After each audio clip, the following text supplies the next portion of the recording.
There are 800,000 people in the city of Takamori, and exactly one of them knows the city is falling. That's me, junior technician, ballast department, 34th on a list of 34. I have numbers, 1 council session, and 11 days before they throw me off 800 meters while a crowd eats fried dough and watches. It starts with a scratch on a wall. A benchmark, cut into shaft 9 140 years ago, level with the hull rib, so future technicians could check the city's trim. Nobody checks it. It isn't on the maintenance schedule. And in Takamori, if it isn't on the schedule, it doesn't exist. I check it because I'm bored and I'm thorough, and those are the only 2 things I own. The mark is 48 centimeters below the rib. I don't sleep. I come back with my own instruments, not department instruments, because department instruments get logged, and something in my gut says don't log this yet. 48 centimeters, 12 years of records, 4 meters a year. Takamori is sinking 4 meters a year, and it accelerates, because the keel field weakens as we drop into the boundary layer. 9% efficiency lost per 100 meters. I run it 3 times, once with a slide rule, twice by hand, because I don't trust the slide rule and I don't trust myself. 12 years, 14 if we're lucky. A flying city stays up by throwing things away. That's the whole trick. Refuse shafts dump garbage. Everyone sees them. The city is proud of them. Ballast shafts dump raw mass slag, scrap water, and ballast shafts haven't opened in 51 years. The logbooks say otherwise. Ballast cycle completed. Mass released, signed, every quarter, for 51 years in 11 different hands. Clean, boring, fake, because I go and look at the actuator gears myself, and they have seized into solid rust. Those doors have not moved in half a century. You cannot fake rust. Somebody stopped dumping ballast. Somebody has been forging the record ever since, and I am the only man alive holding the number that kills 800,000 people. So I do what a junior technician is trained to do. I report it. The council chamber is a beautiful room, and I hate it within 4 minutes. I rehearse this into a mirror benchmark data, corrosion depth, the forged logs laid beside the rust that proves them false, 14 numbered pages. Then I notice. Nobody is writing anything down. 12 people and not one has asked a question. A man in the second seat studies the ceiling, and Counselor Todo, Department of Order, gray, calm, the kind of calm that makes your skin cold. Todo watches me with the mildest expression I have ever seen on a human face. He isn't surprised. Nobody is surprised. My mouth keeps moving with nothing coming out of it. Then I hear myself say in a voice I never rehearsed, "You already know." Todo folds his hands. "We knew before you were born, Technician Sakamoto. Then fix it." My folder is shaking. I set it down. Cut the seized actuators, install manual gates, dump ballast on a hand cycle. 18 months of work. It isn't even hard, because of what the ballast is. He says it gently. That's the part I will remember on the way down. To restore trim, we must release approximately 112,000 tons. We do not have that in scrap. We have not had it for 2 generations. He lets it sit. Do you understand what we do have? I understand. I understood 4 seconds before he said it, and I would give anything to understand it. People, I say, 100,000, give or take. Todo nods like I have solved a training exercise. It was a long debate. In the end, we chose the humane option, which is the slow one. The city sinks, past our lifetimes, past our children's. In 3 generations, it becomes someone else's problem. A small shrug. That is what governing is. Choosing which disaster arrives after you are dead. That isn't governing. It is arithmetic. Todo says you like arithmetic. Then he says the sentence that ends my life. The problem was never the shaft's technician. The problem is that now you know. The trial takes 19 minutes. Charge, sabotage of the ballast system, and dissemination of panic. Evidence, and I have to admire this even while it kills me. My own file. Sakamoto entered ballast shafts 3, 7, and 9 on unscheduled dates. True. Sakamoto used private, unregistered instruments. True. Forged logbooks in 11 hands. And Sakamoto had unsupervised access to the log room. True. Every fact I gathered to save the city becomes a fact that proves I attacked it. My investigation is my confession. I built the case against myself with my own hands and handed it to them cleanly, in 14 numbered pages. Sitting in the cell, I catch myself thinking with something almost like admiration. Next time, design it, so the evidence cannot be turned around. There is no next time up here. I file it anyway. Habit. Sentence. Drop. Drop day is the first Sunday of the month, and it is, I promise you, a nice day out. I hold it on lower square, over refuse cluster 2, because the doors are already there. The crowd comes early for good spots. There are vendors. A man selling fried dough with sugar on it is doing extremely well. Children sit on their father's shoulders to see over the heads. I count as they walk me out. It is what I do instead of screaming. 4 guards, 11 meters to the door lip. Crowd on the north rail, maybe 6 per square meter. A woman near the front holds a boy of 5 and explains me to him, patiently the way you explain weather. That man wanted to drop the city on the ground. That is why he is going down instead. The boy waves at me. He is 5. I don't blame him. I blame the woman a little. They walk me onto the hatch, 20 meters across, 2 leaves, and I stand on the seam. Here's where the guards and the crowd and the entire council of Takamori make the only mistake any of them make all day. They put me on door 3 doors. 1 through 9 look identical from above. Same leaves, same seam, same rail. From below, they are not door 3, is not a refuse hatch. Door 3 is the emergency vent for ballast shaft 3, the shaft that shares a plenum with the keel field intake. That intake runs constantly. It pulls air down the ballast column and drives it out through the vent throat at roughly 9 meters per second. Normally the throat is capped by the seized gate assembly, and the column is a dead tube. 3 weeks ago I cut that seized gate assembly out with a torch to photograph the corrosion depth. I never put it back. So I stand on door 3 with my hands bound, over 800 meters of white haze, and I feel a slight, steady breath of warm air rising between the leaves at my boots. It is a stupid thing to be happy about. It will not save me. 9 meters per second against terminal velocity is not salvation. It is a rounding error, a coin flip that lands slower. But I spent 11 years inside that column. I know its throat, I know its taper, and I know exactly what it does to a falling body with a large surface area. A man with his arms and legs spread is a large surface area. Todo steps up beside me.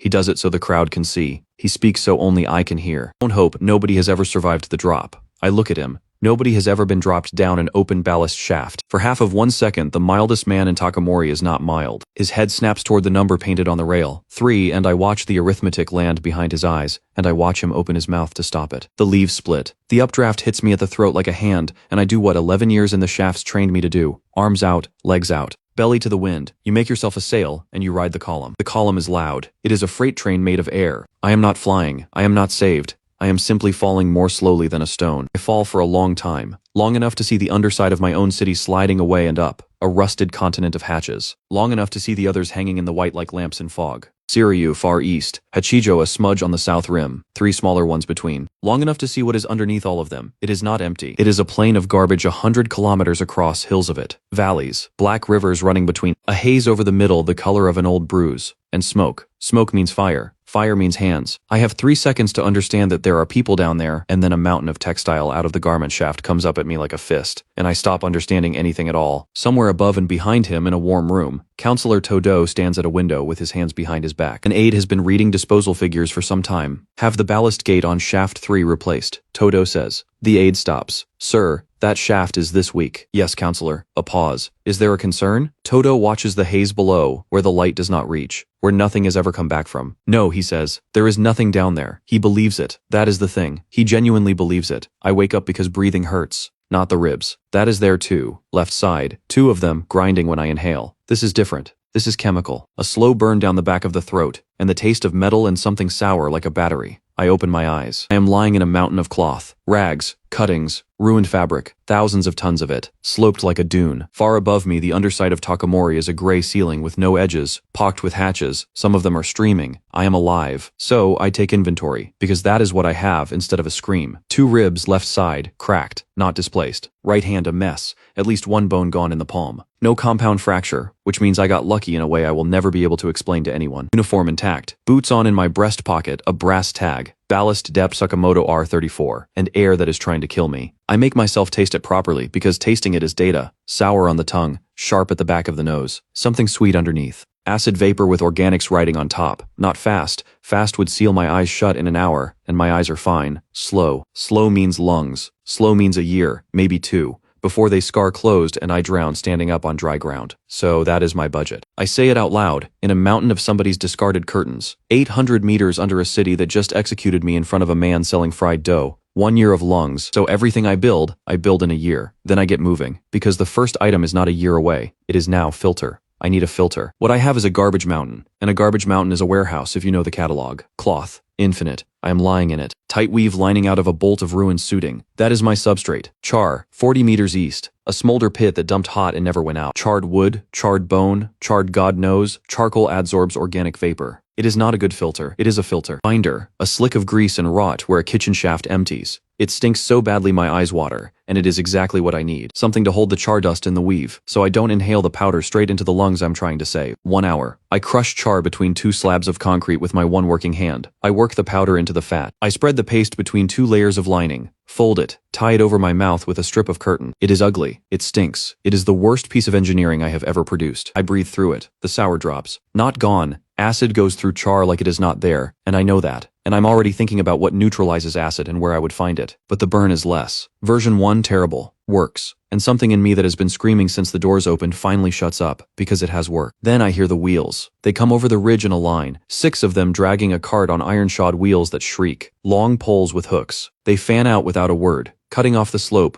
moving like men who have done this 10,000 times. Not soldiers, not monsters. Gaunt, filthy, sunburned in a place with no sun, and looking at me the way you look at a crate that fell off a wagon. The one in front is short, wide, bald as a knuckle, leather apron, belt of rings, about 9 teeth. I have exactly one card and I play it immediately. I go stupid. I let my jaw hang. I let my eyes drift and unfocus. I sag a shoulder, make a low broken noise, lurch one step and drop to a knee. Because here's the first rule, and I learned it in an engineering department and not in a war. Never reveal the value of a component until you know what it will be traded for. If they think I'm a broken man, I'm garbage. Garbage is free, and nobody guards garbage. If they think I'm an engineer, I'm cargo. The bald one watches me drool. Then he walks over. No caution at all. None. He is not afraid of me in the slightest, and he does not talk to me. He does not ask a question. He does not test me. He searches me. Efficient. Both hands. Collar. Sleeves. Waist. Boots. He turns my pockets out like a man emptying a sack, and something small and bright drops into his palm. He holds it up to the light. Brass, rectangular, 2 holes stamped. He cannot read. I can see it. He does not scan the letters, does not try, does not need to. He turns the tag over with his thumb and weighs it, and his eyes go small and bright and very awake. Because he has seen this exact shape before. He has 3 of them in his shop, all taken off bodies, all from up there. He looks down at me, at the fresh rag on my face, at the ribs I'm holding, at the fact that I am unmistakably breathing. And Juro, I will learn the name in 4 hours when he says it while haggling over my price, delivers the sentence that decides the next 2 years of my life, in the flat, bored voice of a man quoting a market rate. Upper fell and didn't die. First one in my life. He pockets the tag. Baron pays 200 bolts for a live one, 50 more for the brass. I never dug my own grave. I never said a word. They did not need me to. I was buried by the one thing I could not take off by who I had been. The cage is iron. It squeals. The cart rolls north with me inside it, and a 60-minute filter on my face is the only thing I own in the world. So I do the only thing left. I sit, and I catalog. 2 days on that cart. I do not speak once, and I learn more about the yard than most people born here learn in a lifetime, because they grew up in it. And I arrived with fresh eyes and a habit of counting. The hatches open on a rhythm, not random. I watch 3 open across 2 days and start a tally on the cage floor in char. Everything trades in bolts, not coins. Bolts. An intact, threaded, undamaged bolt is currency, because nobody down here makes anything. And a bolt is the smallest unit of a thing that cannot be made. Everyone fears the Baron, and nobody says his name without looking around first. Everyone is thirsty. Every man on this cart drinks less than I would consider survivable. They drink from clay jars, and they pay for it. Then, on the second afternoon, a sound comes across the flats that puts the entire crew face down in a ditch. 4 machines. They come out of the haze doing 40, and they are not vehicles. They are arguments. Welded out of hull plate and pipe and hatch cover. Spiked. Chained. Coughing black smoke from stacks that should not work and clearly do. Men and women hang off the sides, screaming, hammering the plating with iron bars for the pure joy of the noise. Goggles, rags, a flag that is just a strip of somebody's uniform. They tear past 60 meters away and do not even look at us. Juro lies with his face in the muck for a full minute after they are gone. Then he gets up, spits and jerks his chin at that bruise-colored murk on the horizon. Trench crew, the pack. He wipes his mouth. Everything good falls in their upper. The whole world's best scrap, right in that hole. He climbs back onto the cart. And everybody who goes in comes out coughing blood. Don't get ideas. I look at the haze, then at the rag on my own face. 60 minutes of work. Char and fat and a strip of curtain, holding back a poison it was never designed to hold. Everything valuable is in the one place nobody can breathe. And I think in a cage, with a broken hand on my way to be sold, that is not a curse.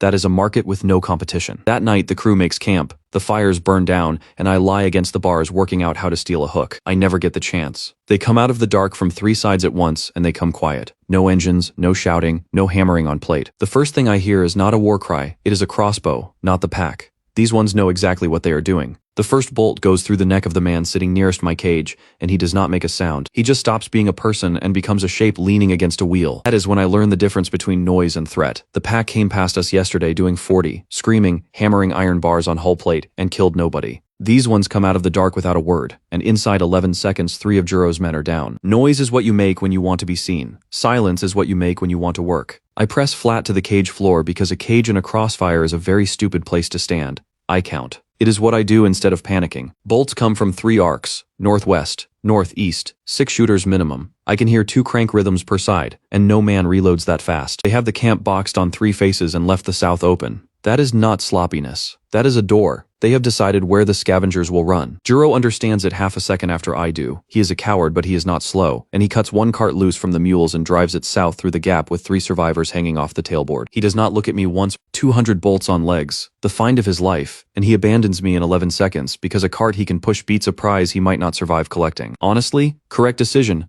I would have made the same one. The dark closes around him, the camp goes quiet, and then people walk out of the garbage. They come in low and spread wide, weapons up, checking bodies with their boots as they pass. Layered scrap leather, long coats stiff with grease, faces wrapped to the eyes. Every one of them carries a hook, the same hook the scavengers use except theirs are honed on the inner curve. 6 fan around my cage, a 7th walks straight up and looks at me the way a butcher looks at a carcass on a rail. Not cruelty, assessment. 30, maybe 31. Narrow face, hard mouth, a scar that starts at the cheekbone and gives up before it gets anywhere interesting. One hand on a knife she has not drawn. Then she says, in a voice that has already run the numbers, say something. I could play stupid again. It worked so beautifully last time, I say. You came for me. Her eyes move a fraction. That is all. But she came within a meter of the cage and put her hands on the bars before she even looked at the cart. And nobody does that for cargo they don't care about. Why me? Because Juro talks. She lifts her chin at the corpse against the wheel. 2 days ago, he stood in Kanna's pit and told 9 people he had an upper who fell and didn't die. He wanted the price to go up. She glances at the wreck of the camp. It went up. She reaches through the bars and cuts my wrists free in one stroke, fast enough that I have no time to flinch. I think that is deliberate. Get out. I get out. My ribs scream. I hold my broken hand against my chest and stand in the firelight while 6 armed strangers look at the thing they just spent bolts to acquire. I decide to be very clear about what is happening, because pretending otherwise would be dangerous. Am I free? She almost laughs. It comes out as one breath through the nose. No. She sheathes the knife. You were Juro's cargo, now you're mine. One difference. She turns and walks, and one of hers puts a hand between my shoulder blades and pushes. I won't sell you, she says over her shoulder, as long as you're worth more than a buyer would pay. Her name is Ayako Morisaki. I get it out of a boy, 15, all elbows, talks like a burst pipe, who walks beside me for hours telling me things nobody asked him to tell me. You're the upper, the one who fell. Did you fall? What's it like? Is it true there's grass up there? There isn't grass up there. There isn't. He is genuinely devastated. Kanna says there's grass. Kanna's never been up there. Kanna's never been anywhere. He agrees cheerfully and keeps walking. His name is Haru. Nobody stops him talking, which tells me they gave up years ago. The old man on my other side has not said one word in 4 hours. 60 maybe. Hands like a bundle of tools left out in the rain. He walks with his shoulders forward, the way men do who spent 30 years leaning over something hot. Haru catches me looking. That's Tetsu. He doesn't talk. Ever. Talked once. 2 years ago. Haru thinks about it. Said no. We walk 11 hours and I spend all of them learning. Because information is the only thing I can steal in my condition.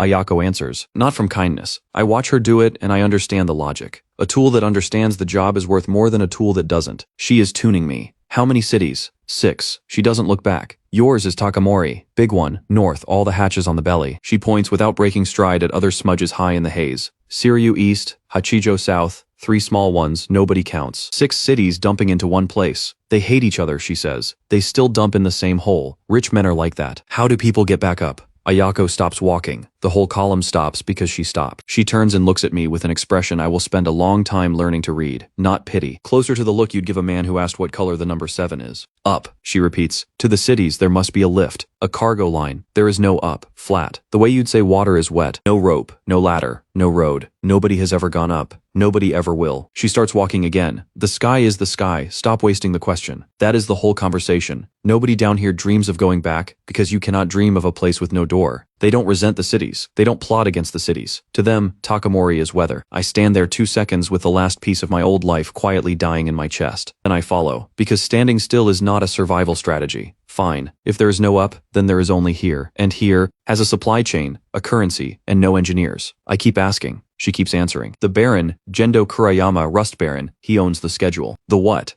The hatches open on a cycle. Different doors, different days, different cargo. She ticks it off on her fingers. He knows which door opens when and what falls out of it. He sells you the right to stand under it. You pay bolts, you get a place, you keep what lands. How does he know? He knows, she says. And there is a small silence after it. I file that silence away, because it is the first thing she has not been able to explain. Water. He owns that too. He owns the water. He owns the baths. 6 stone tanks older than anyone down here, and what comes out of them doesn't kill you. Nobody else has that. She shifts the sling on her arm. So everyone buys. Rangers buy, scavengers buy, wastelanders buy. The pack raids for it. Everyone drinks Kurayama water, or everyone drinks poison. That is the whole of politics down here. How do the baths work? She looks at me sideways. They're baths, she says. Dirty water in, clean water out. What do you mean, how do they work? There it is. They have a machine nobody understands, run by a man who inherited it, and every human being under 6 cities pays him rent to drink. A machine nobody understands cannot be repaired. A machine nobody understands can only be obeyed. I don't say anything, because when you find the crack in the wall, you do not immediately shout about the crack in the wall. But my pulse goes up in my throat, and it isn't fear, and it has been a very long time since it was anything else. Their camp sits in a dry channel between 2 ridges of packed scrap, roofed with hull plate, invisible from anywhere but directly above. 40-odd people, cook fires. A pen with 3 mules and 11 scrawny chickens, the first living animals I've seen down here. It takes me a moment to understand that they came down the same way I did, out of a hatch, and simply refused to die. Somebody spits as I pass. A woman around 40, thick arms, face like a closed fist, says loudly to nobody, 6 bolts of quarrels for a broken upper. Wonderful. Can he pull a cart? Hana, says Ayako, without heat. I'm only asking whether he can pull a cart.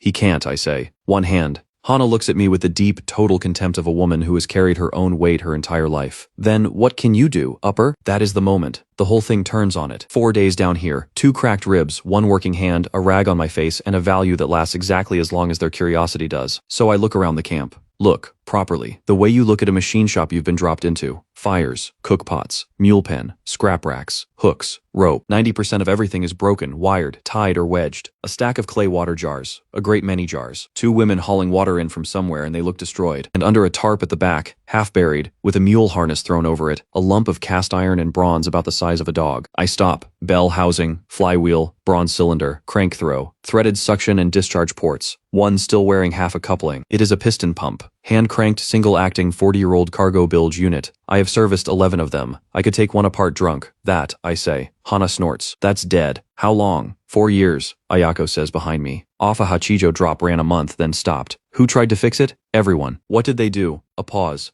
They hit it, she says. Here's why I'm about to gamble my entire future on a lump of scrap. You never get a second chance at being necessary. Right now I'm an interesting curiosity with a broken hand. In a week I am a mouth. In 2 weeks I am 6 bolts of wasted quarrels, and Hana will say so every single day until Ayako agrees with her. So I don't wait, I don't rest, I don't eat. I sit down beside that pump with a rag and a wedge of scrap iron, and I say it out loud to a woman who is currently deciding whether I'm worth my rations. 2 days. If it doesn't run, I'll pull a cart with one hand. Ayako looks at me a long moment. 2 days, she says. Day 1. I take it apart slower than it should be, broken right hand. So everything is left hand and teeth. Twice I nearly black out from the ribs. Haru, who has attached himself to me like a barnacle, turns bolts for me while narrating. At enormous length, a fish he once saw. 7 pieces, cylinder fine, bronze doesn't care, piston fine, crank fine, valve seats pitted but they'd hold. The diaphragm is gone. That's it.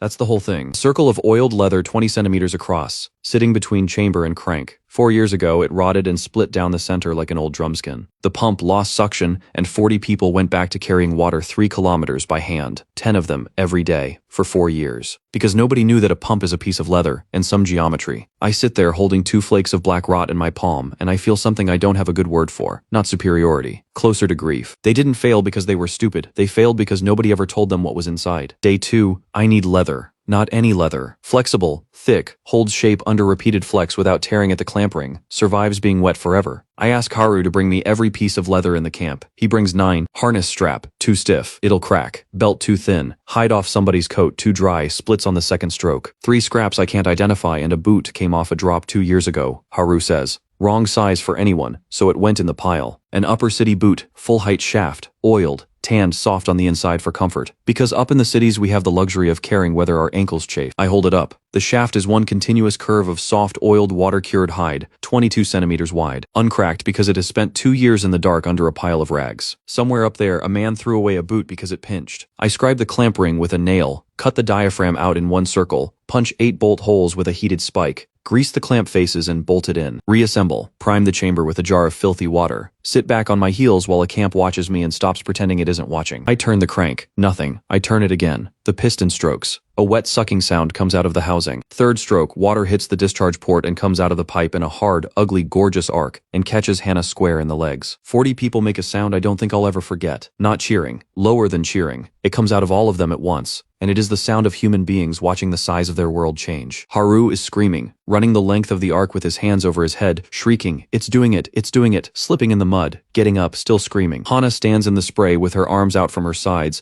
looking down at her soaked legs, saying absolutely nothing. I keep cranking, because I'm counting. 40 seconds. 1 jar. Then I do the arithmetic out loud, because they need it in numbers. Because numbers are how you make people believe a thing is not a trick. 40 liters an hour at a lazy crank. 60 if you push. You've been hauling water 3 kilometers with 10 people every day for 4 years. I let go. My ribs are screaming and I don't care. I didn't fix your pump, I gave you back 10 people, and it cost me 1 boot. Nobody says anything. Then Ayako, quietly behind me, say the number again. 40 an hour. Say it in a day. I multiply. 960 liters cranking in shifts. You have never had 960 liters of anything. She looks at the pump for a very long time. That night they feed me stew with bones in it that I decide not to ask about. Grain porridge. First hot food I've had since a cell in a city 800 meters over my head that does not know I'm alive. I'm halfway through it when a shadow falls across me. Tetsu. The old man stands there holding his own bowl. Full. Untouched. He sets it on the ground in front of me. Straightens. Looks at me not warmly. He does not do warm. He looks at me the way one man looks at another man's work. Then he walks away, sits down in the dark, and eats nothing at all. I stare at the bowl. Am I supposed to? Eat, says Ayako. But he hasn't eat. There's something in her voice. I look up. The whole fire is watching. Hana is watching. And her jaw is set in a way I don't understand at all. So I eat. Both bowls. All of it. Later, when the fires are down, Ayako sits on a crate near me and rolls a cigarette out of something that should not be smoked. He was a smith, she says.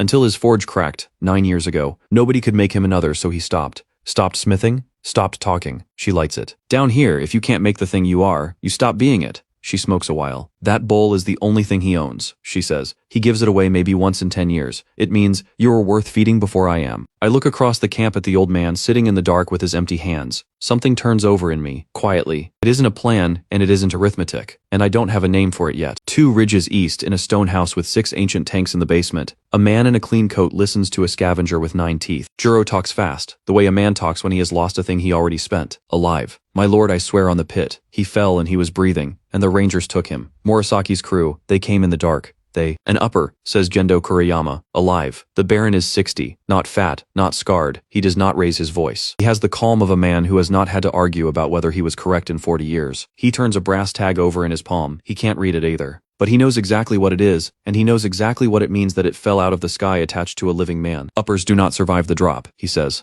No, my lord. So either he is not an upper, Kuriyama says, or he did not drop. He closes his hand around the tag. Find out which, quietly. Do not touch Morisaki. He turns toward the stairs down to the tanks. And Juro, if he is what you say he is, do not damage him. Broken tools have no value to me. 2 days later, I'm sitting on the pump housing, watching the North Flats. Ayako comes and stands beside me. She does not sit. You should know what you've done, she says. I know what I've done. You've got water. Yes. And now we have something no other crew has. She looks out at the flats. Do you understand what that means down here? I say nothing, because I have understood it since roughly the 3rd stroke of the crank, and I have been trying not to. It means we are worth taking, she says. Before, we were 40 people with nothing. Now we are 40 people with a machine, and a man who can build machines. The Baron will hear. He hears everything. She looks down at me. So you will build, and every time you build, you make us more valuable. And every time you make us more valuable, you make us a target. That is the trade. There is no other trade. Then we build faster than he moves. She almost smiles. It's a terrible little expression, and I like it enormously. Everyone says that, she says, right before they find out how fast he moves. I sit with that. Then I ask the question I have been carrying since a man lay face down in a ditch and told me not to get ideas. The trench. Her head turns. Everything valuable falls in the trench, I say. Everyone agrees on it. It's the center of the yard. It's under all 6 cities. Every good thing in the world lands in that hole. So tell me why 40 starving people are 3 kilometers away hand-carrying water instead of standing in the richest place under the sky. 2 reasons. The pack is in there, and the air in there kills you. How fast? 10 minutes you cough. An hour you cough blood. A day you don't come back. So it isn't the pack that stops people. It's the air. The pack stops people fine, she says grimly. But yes, the air stops everyone else. I look out at the bruise on the horizon, that murk, that great dead poisoned bowl in the middle of the world, where every valuable thing under 6 cities lands and rots, and nobody comes to take it. The richest place in existence, sealed by nothing but a bad atmosphere. And I feel the rag on my face char and rendered fat in a strip of curtain. 1 hour's work, cutting maybe a third of the burnout of the air. And I think about what charcoal does and what it doesn't do. And what would happen if you stopped making a rag and started making a machine? Ayako, what? What if you could breathe in there? She looks at me the way you look at a man who has just asked what color the number 7 is. You can't breathe in there. That isn't what I asked. I stand up. My ribs grind. I don't care. What if you could breathe in there through charcoal? Ayako gives me 11 days, 4 people, and 1 sentence. If you die in the trench, I lose a pump mechanic and gain nothing. Don't die, stupid. 11 days. That's the budget. That's all of it. I'll spend 3 of them burning wood, 4 of them failing, and 1 of them lying face down in slag coughing my own blood onto a piece of scrap iron. But I'll come out of that hole with a copper coil, and the copper coil is worth every second. Here's the problem, stated properly, because a problem stated properly is half solved, and a problem stated badly is how you die. The air in the trench is doing 2 different things to me, and I have been treating it like one thing. Thing 1, organic vapor, rot, solvent, fuel residue, whatever the 6 cities pour into that hole. It's what makes the air sweet underneath the sour. Charcoal handles that. Charcoal is a sponge with a surface area the size of a field folded into a fistful, and organic molecules stick to it and stay stuck. Thing 2, acid vapor. That's the sour. That's the thing eating the back of my throat. And charcoal does absolutely nothing to acid. Nothing at all. Acid goes through char like a bolt through fog. I've been breathing through my rag for 11 days, and I'm still getting the burn, and I assumed the rag was just weak. The rag isn't weak. The rag is incomplete. That distinction is going to cost me a lung. Step 1. Make real charcoal. The stuff in the smolder pit is garbage. Half-burnt, ash-heavy, contaminated with whatever was underneath it. To adsorb properly, you need char burned without air. You cook the wood until everything volatile boils out of it, and what's left is carbon with a structure like a sponge. You need a sealed vessel. I find a 50-liter iron drum, punch one small vent hole in the lid, pack it with broken pallet wood, and bury it in a fire pit under coals. That'll just burn, Hannah says. She has appointed herself my supervisor. She stands over every single thing I do with her arms folded, saying, "That'll just burn. And that'll never hold, and you're wasting rope. It'll burn if air gets in. Air won't get in. Fire needs air. Fire outside the drum has air. Fire inside the drum has one hole. I seal the lid rim with wet clay. It doesn't burn. It cooks." Anna squints at the vent hole. "So what comes out of the hole?" "Everything I don't want." 2 hours later, a jet of yellow smoke is roaring out of that vent like a struck match, and it's flammable. Haru gets too close and it lights off his torch, and there's a whoosh, and a 15-year-old boy runs across the camp with his eyebrows on fire, screaming with joy. I write that down, not the eyebrows. The flame, wood gas, burns clean. Free. I don't need it yet. I file it. Everything gets filed. 3 days in the pit. On the 4th morning, I crack the drum and pull out black wood that rings when I tap it. Light as bone, black all the way through. Tetsu picks up a piece, turns it, taps it with a knuckle. Then he looks at me and gives one single slow nod. It's the first opinion anyone in this camp has offered me that I actually wanted. Step 2. Build the thing. The MKI is not elegant. I want to be honest about that, because later people will tell the story like it worked the first time, and it didn't, and the difference matters. Shell. A steel work helmet off a drop, cut down to a face cup. It's ugly. It fits. Cartridge. A tin can. Actual tin can, a food can from the cities, and I have a brief unwelcome moment holding it, because I recognize the brand. I ate this in my apartment 2 weeks ago. I punch the base into a grid of holes, pack it with crushed char between 2 discs of cloth, and clamp the lid. Valves. 2 flaps of soft leather off a belt, one over the intake, one over the exhaust. Cut, so they lie flat, and lift on flow. Air goes in through the char, air goes out around it. If they leak, the whole thing is decoration. Bellows. This is the part everyone gets wrong. A man breathing through a packed filter has to pull the air through a fistful of char. That's like sucking a lungful through a straw full of sand. You'd exhaust yourself in 10 minutes, so I don't make him pull. I make a machine push. Tetsu's old forge bellows cracked, folded in a corner, useless for a forge. I cut down, re-leather at the seams and strap to the chest, worked by an arm strap so that walking pumps it. Every step drives a little air through the cartridge and into the cup. Positive pressure. The mask blows outward. Bad air can't leak in, it gets pushed out. I put it on. I breathe. It works. In Camp Air, it works beautifully. Hana watches me walk in a circle, wheezing through a helmet with a tin can on the front, strapped to a dead forge bellows. "You look," she says like an idiot. I look, I say, like a man with lungs. Ayako takes 6 of us to the trench rim at dawn. The rim is a slope of compacted scrap that runs down for maybe 80 meters into that bruise-colored haze. And standing there looking into it, I finally understand the scale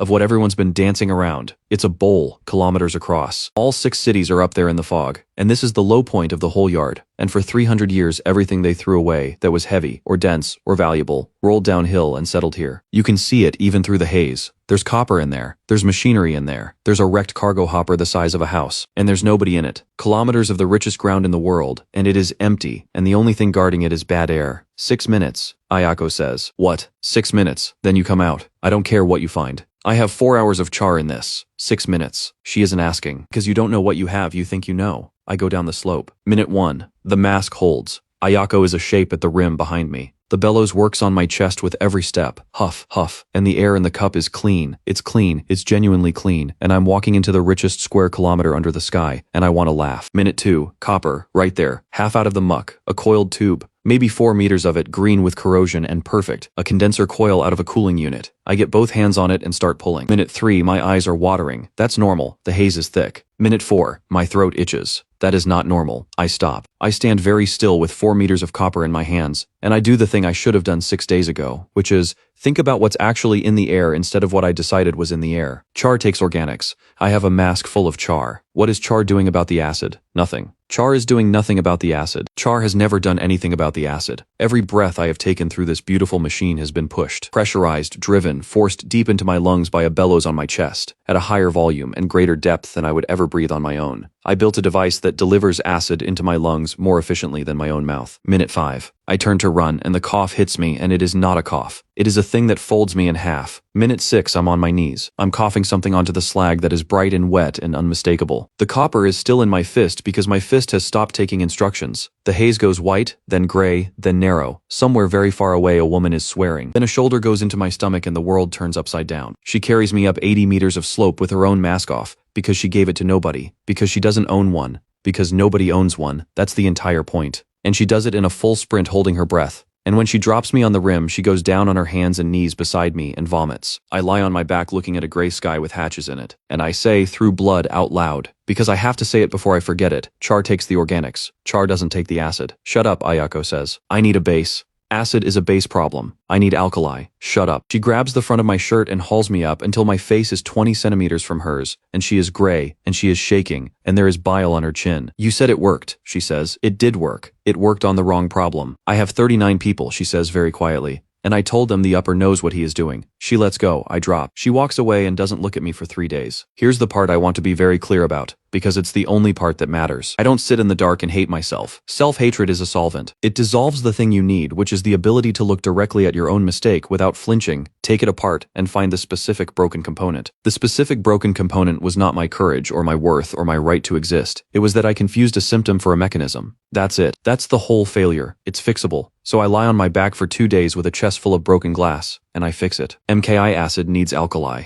Alkali means base. Base means, what do I have? Ash. Wood. Ash leached in water gives lye. Lye is a base. Soak cloth in lye. Dry it, and you have a sheet that will neutralize acid vapor on contact. I make it. I layer it in behind the char. Char first, takes the organics. Lye cloth second, takes the acid. 2-stage. Elegant. I'm actually proud of it. I test it in a sealed tin with a smoking sample of trench muck, breathing through a tube like a lunatic, with Haru holding a lamp and narrating. It works for 18 minutes. Then it stops working, and I open the cartridge, and the lye cloth has eaten itself. The lye is a base, yes. Strong enough to neutralize the acid, and strong enough to destroy the cellulose it's sitting on. It hydrolyzed the cloth. In 20 minutes it turned my filter into gray sludge. Correct chemistry? Wrong carrier. I sit there with a can of gray sludge, and I actually start laughing, and my ribs make me stop. I need a base that isn't aggressive. Something that neutralizes acid slowly, sits stable, doesn't attack its own housing, and comes in enormous quantity for free. I need lime. I find it on day 9, and I find it because Juro told me where it was without knowing he had. 2 days in a cage, and I cataloged the drops. Construction shaft, northeast quadrant. Building spoil, broken concrete, mortar, plaster, and lime. The cities dump tons of it, and nobody down here has ever had a single use for it. So it sits in a white hill, and it has sat in a white hill for 300 years. I take a mule in 2 hours and I come back with 60 kilos of it. MKIII. 2 cartridges, not 1. Cartridge 1, char packed tight, takes organics. Cartridge 2, crushed lime, coarse. Has to be coarse, or it packs and you can't pull air through it. Takes acid. The valves get remade in doubled leather. The bellows gets a proper return, spring off a wrecked chair. I test it in the tin. 40 minutes. No degradation. I test it on the rim. 2 hours. Cartridge 1 starts to load. Cartridge 2 is barely touched. 4 hours, if I don't sprint. I sit on the rim of the trench with a helmet on my head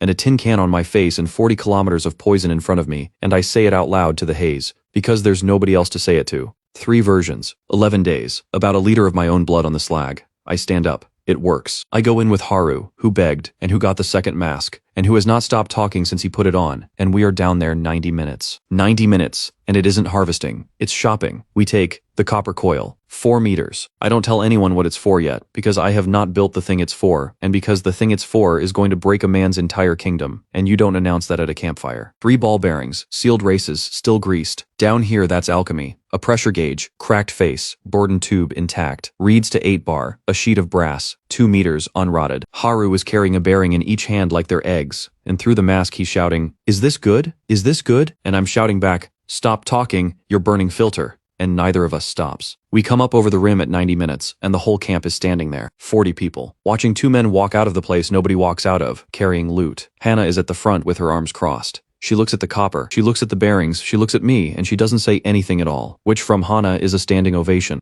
9 kilometers away in a workshop with a roof made of a cargo door. A young man is welding a spike onto a bumper he doesn't need. Katsuragi is 24. His father died at 31. His grandfather at 34. He knows both numbers by heart and he says them out loud, often laughing the way other men name their kills. A runner comes in and tells him what came out of the trench today. Katsuragi stops welting, pushes his goggles up, wipes his face with the back of a glove, and leaves a smear across his cheek. 90 minutes, he says. That's what they said, Nail. In the deep.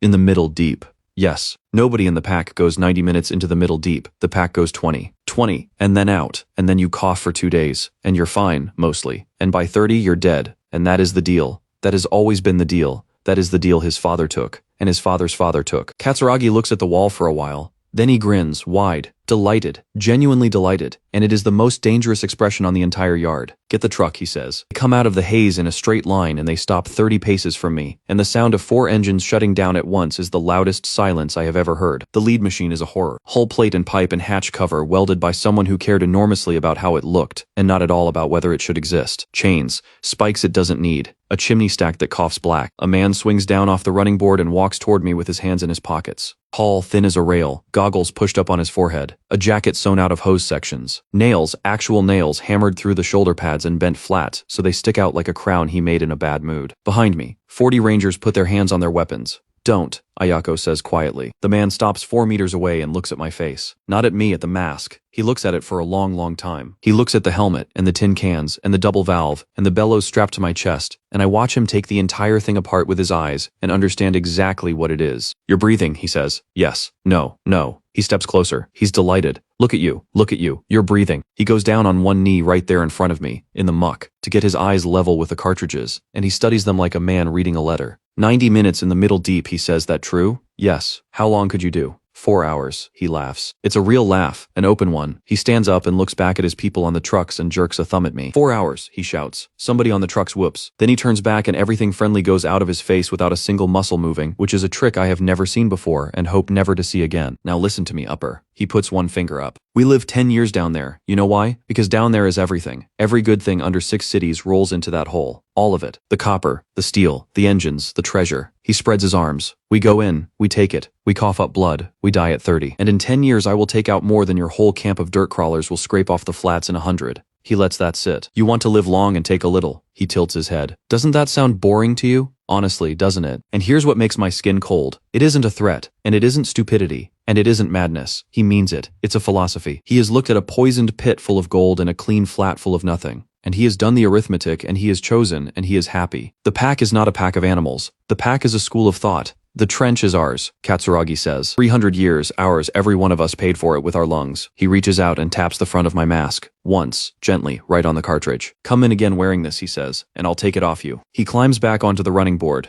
Nothing personal. Upper, I like you. You're the most interesting thing that's happened to me in a year. The engines start. They wheel away in a spray of grit, and one of them, for no reason at all, is dragging a length of chain that throws sparks the whole way home. Ayako is beside me. She's been beside me the whole time. That's Nail, she says. Katsuragi. He runs them. He isn't stupid. No, she says. That's the problem. Night. The fires are down. Haru sits across from me with my MKI in his lap. The failed one. The killer. The one that put me on my knees in the slag. Turning it over and over. Teach me, he says. I look up, not to use it. He's serious for once. It's unnerving. To make it, the burning, the drum, the cans, all of it. Teach me. I open my mouth to say later, and then I stop, because something drops into place in my head so hard I can almost hear it. 1 mask is a man who can go into the trench. 10 masks is a crew. 100 masks is a labor force, standing in the richest ground under the sky, and every kilo they carry out is a kilo the Baron doesn't control, and every bolt they earn is a bolt he doesn't tax. Kurayama sells water. He sells standing room. He sells the right to catch what the sky throws away. But he has never sold air. He can't. He doesn't have any. He doesn't understand air. Nobody down here understands air. They've been treating it as weather for 300 years as a thing that simply is, like the sky with no road in it. And I can make it. Out of burnt wood and construction spoil, and a can somebody threw away because they'd finished the beans. I look at the fire. I do the arithmetic out loud, quietly, mostly to myself. 1 mask is me. Haru waits. 100 masks, I say, is the one thing the Baron doesn't own. Haru grins at me across the coals. 15 years old. No eyebrows. Holding a machine that nearly killed a man. So can I have the drum, he says? Or what? Ayako wants me to make more masks. I tell her no. It's the morning after the pack drove off, and 40 people are standing around a fire looking at me like I'm a vending machine.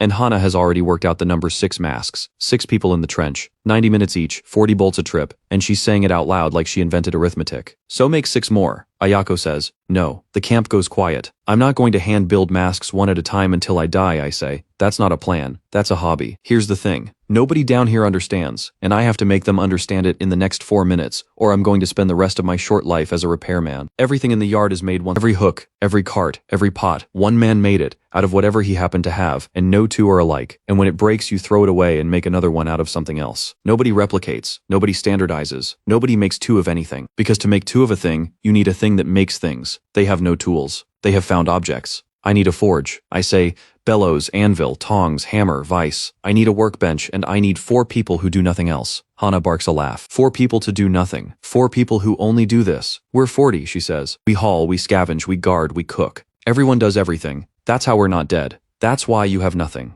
That lands. I watch it land and I keep going, because I'm not going to get a better opening. 10 of you carried water for 4 years because nobody had a piece of leather and a bench to cut it on. Not because you're weak, because you're spread. Everybody doing everything means nobody gets good at anything, and nobody who's good at nothing ever builds a tool. I point at the pump. That took me 2 days. If I'd had a workshop, it would have taken 2 hours. Ayako has not said a word this entire time. She's standing with one hand on the pump housing. She does that now, I've noticed. She touches it when she's thinking, and she is looking at me with an expression I can't read at all. A month, she says? What? You get your forge. You get your 4 people. You get a month. She takes her hand off the pump. At the end of the month, I want to be holding something in my hands that no other crew under 6 cities has. Not a promise. Not a drawing. A thing. And if you're not, then I sell you to Kurayama and I use the 200 bolts to buy water for a year. She says it without a flicker. I'm not a charity upper. I'm 40 mouths. Do the arithmetic yourself. You like it. I do the arithmetic myself. She's right. A month, I say. A forge is 4 problems. Problem 1, contain the fire. I need a hearth that holds heat instead of throwing it at the sky. Everyone down here builds fires in pits, which is the worst possible geometry. The heat goes up and out and you spend it on nothing. I take an iron drum, cut it down to a third, and line it with clay from the wet channel bed. Not just packed clay. Clay mixed with ash and chopped straw, so it doesn't crack when it dries. 30 centimeters deep, curved bowl, 1 hole low in the side. Fire in a bowl reflects into itself. Same fuel, 3 times the heat. Problem 2, force the air. Fire without air is a campfire. Fire with forced air is a tool. That's the entire difference between warming your hands and melting iron. I cut down another set of forge bellows from the drop pile, releather the folds with boot hide.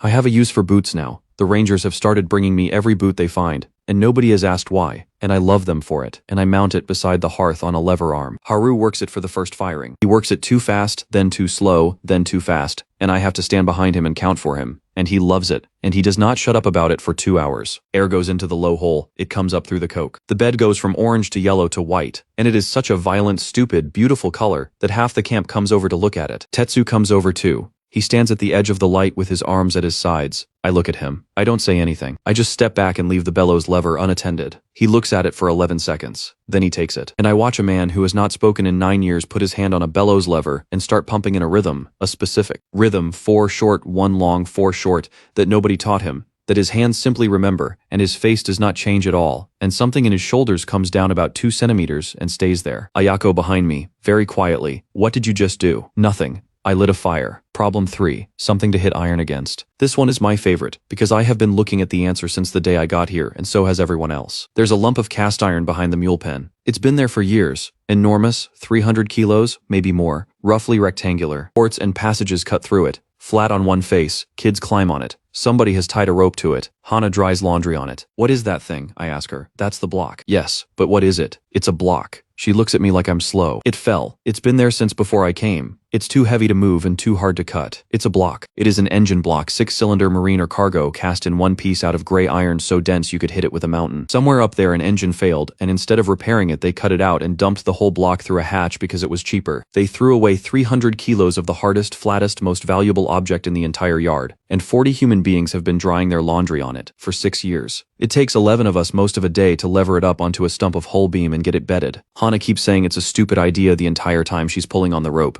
She pulls harder than anyone. Problem 4. Tools to make tools, tongs from rebar, hammer from a broken axle head, and a strip of leaf spring for the handle. A vise off a drop seized freed with heat and grease. And then I stop doing the work myself, because that is the entire point of the last month. And I choose 4 people. Tetsu, 58, Smith. He does not talk. He does not have to. I hand him a rod and he heats it without being told, at the correct part of the fire, and he turns it a quarter rotation between blows without ever once looking at what his hands are doing. His body knows things his mouth has forgotten how to say. On day 3 he takes the hammer out of my hand. Not rudely, he simply removes it and shows me with 2 blows that I have been drawing the taper wrong for 9 years. Obviously I let him. Haru 15. Ruins everything he touches, burns 3 cartridges to slag, drops a hot bar and sets fire to a tarp. He is also the only one who asks why, every single time, every step. Why does the clay crack? Why does the air go in the bottom? Why does it turn white before it turns red? And a man who asks why is worth 10 men who don't. Mizuki, 34. She has never volunteered a single word since I arrived. She's there on the first morning, sitting at the bench waiting. I give her the fiddly work, cutting valve leathers, punching the cartridge grids, packing the char. Her cuts are perfect, not good, perfect. Every valve leather she makes is within a hair of every other one.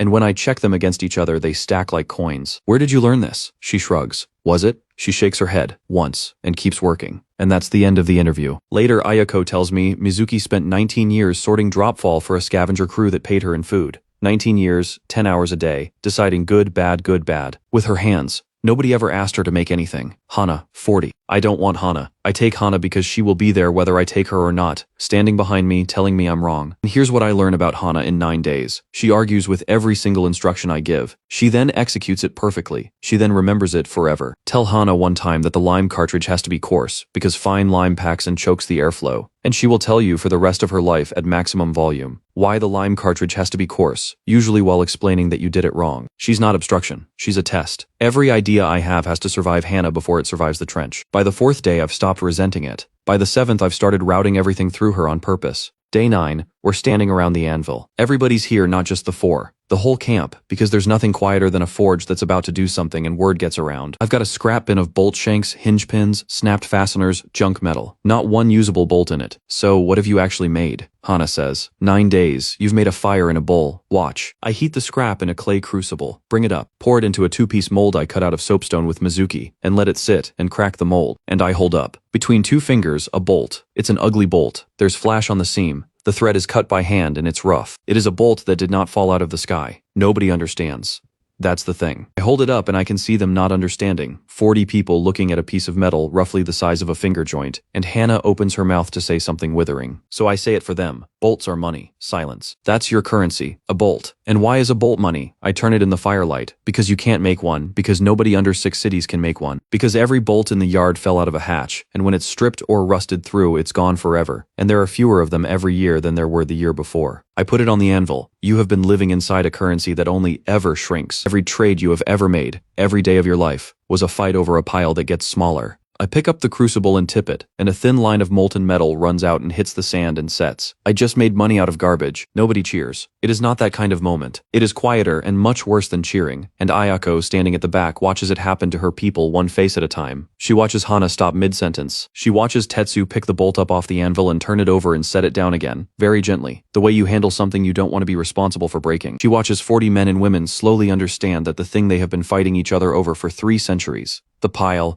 the shrinking pile, the whole grim arithmetic of a world where everything only ever runs out, is a decision somebody made and not a law of the sky. And Ayako Morisaki, who has run a ranger crew for 11 years by never once in her life believing in anything, feels something turn over in her chest and immediately distrusts it. Day 11 to day 20, we build masks. Not one at a time. In a line, Tetsu cuts and forms the shells. Mizuki does valves and grids. She makes 40 valves before we need 6, because I asked her to make 6 and she made 40 and did not mention it. Haru burns char and burns his hands and burns a tarp. Hana packs cartridges and tells me the lime is too fine and is right about it. 6 masks in 9 days. I set them on the bench in a row. They are identical. That is the part nobody notices. And it is the only part that matters. 6 masks. Same shell, same cartridge diameter, same valve leather, same bellows throw. If one cracks, you take the part off another. If one man dies, his cartridge fits the next man's mask. Nothing else in the yard is like that. Ayako comes on the 21st day. I have the arithmetic ready because she'll want it, because she is exactly the kind of person who wants it. 3 days of work in 1 mask, I say. 1 trench trip in a mask brings back 40 bolts of scrap. Low estimate. A mask lasts a month before the cartridges load out, and the cartridges are refillable. New char, new lime, 30 minutes and it's a new mask. So it pays for itself in 1 trip. I let that sit. Everything after that is profit. Forever. She picks one up, turns it over. 6 masks, she says. 6 people in the trench. 90 minutes, 3 times a week. More, they can do 4 hours. I'd start at 2. That's, she stops and does it in her head. She does it fast. That's more scrap in a week than we take off the flats in a season. Yes. That's more scrap than we can carry. Yes.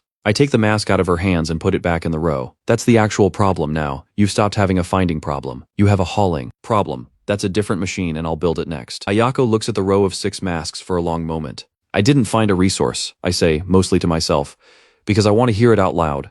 I built a multiplier. That night, somebody breaks out something fermented that I decide not to investigate, and there is a fire, and there is noise. Haru has forged a bolt. It is a terrible bolt. It's bent. The head is off-center. The thread is a spiral suggestion. He made it himself, entirely without permission, while I was asleep, and he is currently walking around the fire holding it above his head like a relic recovered from a temple, showing it to every single person in the camp, including people who have already seen it twice. Look at it, he informs Hana. I've looked at it. Look at it again. Hana looks at it again. Her face does something complicated. It's bent. Yes. Tetsu takes it out of his hand. The whole fire goes quiet, because Tetsu does not participate in things. The old man turns the bolt in his fingers, looks at the bend, reaches behind him without looking, picks up a hammer, sets the bolt on a flat stone and gives it 2 taps. 2. Then he hands it back, straight, and Hana laughs. It comes out of her like something breaking loose. She laughs so hard she has to sit down on a crate, and she waves a hand at Haru's face, at Tetsu's total blankness, at the bolt, and she can't get any words out. And Haru starts laughing too, and then he goes back to showing the bolt to people who have already seen it. Mizuki at the edge of the fire is smiling. I have never seen it before. I catch it for about 2 seconds before she notices me looking and it goes away. I sit back on my heels and look at the forge. The coals are down to red. The bellows is folded. The engine block sits there with a hammer resting on it, and there's a row of 6 identical masks on a bench, and there's a mold and a crucible and a rack of tongs somebody made today. 3 weeks ago there was nothing here. Not less. Nothing. This was a channel in a scrap heap with 40 people in it, and now it's a place that makes things. And I think about a room 800 meters over my head, with 12 people in it who wouldn't look up, and a list with 34 names on it, and my name at the bottom. 34th. Every year, never 33rd. Down here I am the only one. Not the best. The only. There is no list. There is nobody above me and nobody below me. There is a fire, and 4 people who will build whatever I can draw, and an entire world that has never once had a machine shop. I sit at a forge I built out of a barrel, and I say it out loud, to nobody, quietly, because I need to know that I mean it. I don't want to go back up. The fire pops. I want a bigger forge. Ayako gets in 3 days later, off a run to the trading pit, and she doesn't dismount. She rides straight through the camp to the forge and swings down in front of me while the mule is still moving. 200 bolts, she says. What? That's the price. Kuriyama's put it out to every pit,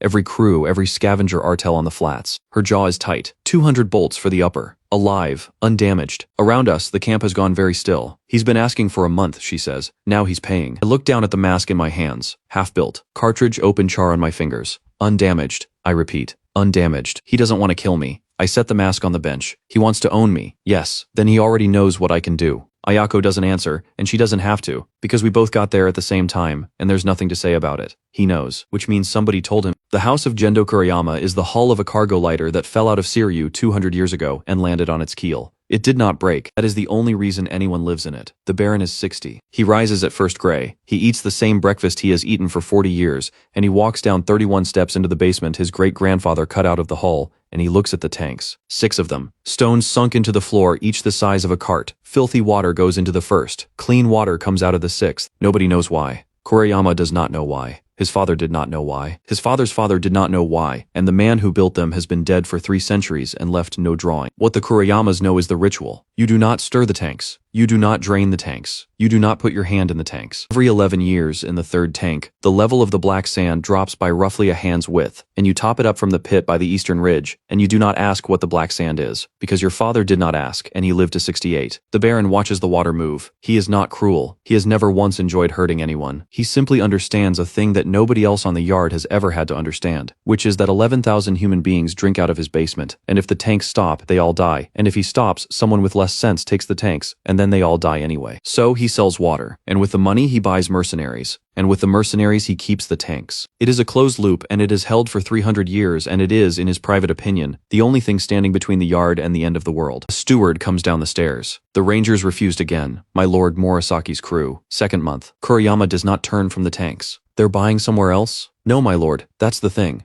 The steward hesitates. They're not buying at all. And for the first time in 11 years, Gendo Kuriyama feels something he has to stop and identify, because it has been so long that he does not immediately recognize it. It is fear. I don't want to fight the Baron. I want to make him irrelevant. You don't take a monopoly by force, you take it by supply. A man who owns the only water in the world is a king. A man who owns some of the water is a merchant. All I have to do is turn him from the first thing into the second thing, and everything else follows. And the beautiful part, the part I keep turning over in my hands at night like a coin, is that he has already done the hard part for me. He proved there's clean water down here. He just doesn't know how he's making it. Distillation is not a technology, it's a fact. You heat dirty water. Water boils at 100. Most of what's in the water, salts, metals, grit, half the poisons in the yard does not boil at 100. So the water leaves and the filth stays. Then you catch the steam and cool it, and it comes back as water, and it comes back clean. And there is nothing to understand, and nothing to invent. It has been true since before there were people to be true at. The cities have never told anyone down here, not out of malice. It never occurred to them. Why would you explain boiling to garbage? 4 components. Boiler, a sealed vessel, fire underneath, somewhere for the steam to leave, condenser. My copper coil, 4 meters of it out of the trench. Steam goes in hot, comes out the other end as liquid, cooling. The coil has to shed heat, or it just passes steam straight through. So, a cooling tower, a frame wrapped in sacking, kept soaked, with the coil running down through it. Water evaporating off the cloth pulls heat out of the copper. Free, costs nothing, works forever. Feedstock. And here's the joke. I don't need a spring. I don't need a well. I need the worst. Water in the yard. And there are lakes of it. The black channels. The runoff. The standing sumps that everybody walks around because a dog drank from one and died in the road. The stuff nobody wants. The stuff that's free. I want that to be very clear because it's the entire idea. I'm about to break the richest man under 6 cities using an ingredient he could not give away. We build in 6 days. Tetsu builds the firebox. He does not need to be told anything about a firebox. He just needs to be handed one. And Mizuki wraps the cooling tower and packs the joints. And Haru is sent for water from the black sump and comes back retching and is sent again. Hana argues about all of it. You're going to boil poison and then drink it. I'm going to boil poison and drink the steam. Steam of poison is poison steam. Steam of poison is water. Hana, the poison stays in the pot. Then why isn't there poison in the pot when you boil stew? She demands. And I open my mouth and nothing comes out for 4 full seconds, because that is unfortunately an extremely good question. There is, I say slowly. That's why the bottom of the pot goes crusty. Hana stares at me. Huh, she says. And that's it. That's all it takes. She goes back to work and I hear her, 20 minutes later, explaining to 2 rangers why the bottom of the pot goes crusty, at volume as though she'd worked it out herself, which, honestly, she sort of did. For the boiler, I use a cistern. It came off a drop years ago, a steel tank, maybe 200 liters, riveted, with a bad dent in one side and rust blooming around the seam. I look at it for about 90 seconds. Here's what I think. It held water. Water is heavy. It held water for years. It's fine. Here's what I do not do. I do not test it. Testing means filling it with cold water, capping it, and pressurizing it slowly with the bellows while standing behind a wall and watching for weep. It's 4 hours of work. It's the most boring 4 hours in engineering, and everyone skips it and nobody should ever skip it. I skip it. I skip it because Ayako's month has 11 days left in it. I skip it because 200 bolts are on my head and the whole camp knows. I skip it because I want to hold clean water in my hands, now. I am in a hurry. I want to write down what that sentence costs, so I never have to learn it twice. Day 7. First firing.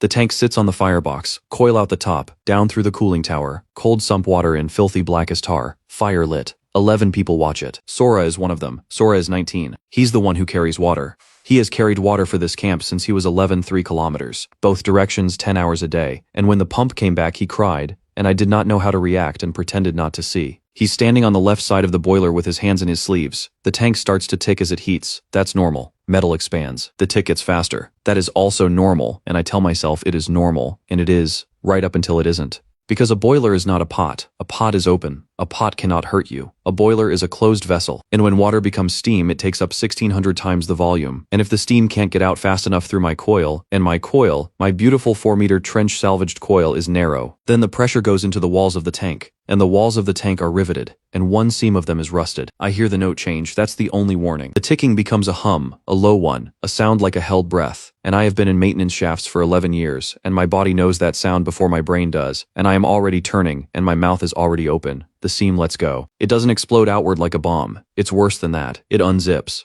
The rusted seam splits down 80 centimeters in about 1/100 of a second, and 200 liters of water at 130 degrees becomes steam all at once, and it comes out of that split as a flat white blade. It goes left. The tank rocks back on the firebox with a sound like a struck bell. The coil rips loose and whips into the cooling tower and takes the whole frame down. Something metal goes past my head hard enough that I feel the air on my ear. And on the left side of the boiler, Sora does not have time to make a sound. There is no dramatic moment. That's what I need to say. It's not slow, nobody screams a name, there's no last look. There's a bang, and then there's white fog, and then there's Haru shrieking, and then the fog thins out, and there's a 19-year-old boy lying against a scrap rack 6 meters away, and his skin is the wrong color everywhere, and he is very obviously, completely dead. and he was standing 4 steps to the left of where I was standing. That's all. That is the entire event. Hana gets to me first. She hits me. Open hand, full swing, and I don't block it because I don't think to. And the second one is a fist, and I do not block that either. You said it was safe. I never said. You said. She can't get the air. She's got both hands in my shirt. You said it works, you said it works, you stood there and you said it works. Somebody pulls her off. 2 of them. She's still shouting. He was 19, Ayako doesn't come. That's the part. Ayako stands 12 meters away with her arms at her sides, looking at the boy against the scrap rack. And she does not shout, and she does not accuse me, and she does not say a single word to me, that hour, or that day. And it is so much worse than being hit, that I would genuinely rather Hana had killed me. I do not defend myself. There's a version of this where I explain to them about steam volume and rust and seam failure and how boilers work, and it's all true, and every word of it would be an attempt to move the weight of a dead boy off my chest and put it somewhere else. The weight goes where it goes. I sit down on the ground next to the wreck of the boiler at about midnight, and I take out a flat piece of brass and a scribe, and I cut one word into it, Sora. Then I get up and I go and I build the thing I should have built on day 1. 2 components. Neither of them is difficult. Neither of them is expensive. Both of them existed before I was born. Safety valve, a weighted lever over a hole in the boiler lid. When the pressure inside exceeds what the weight can hold, the valve lifts and vents.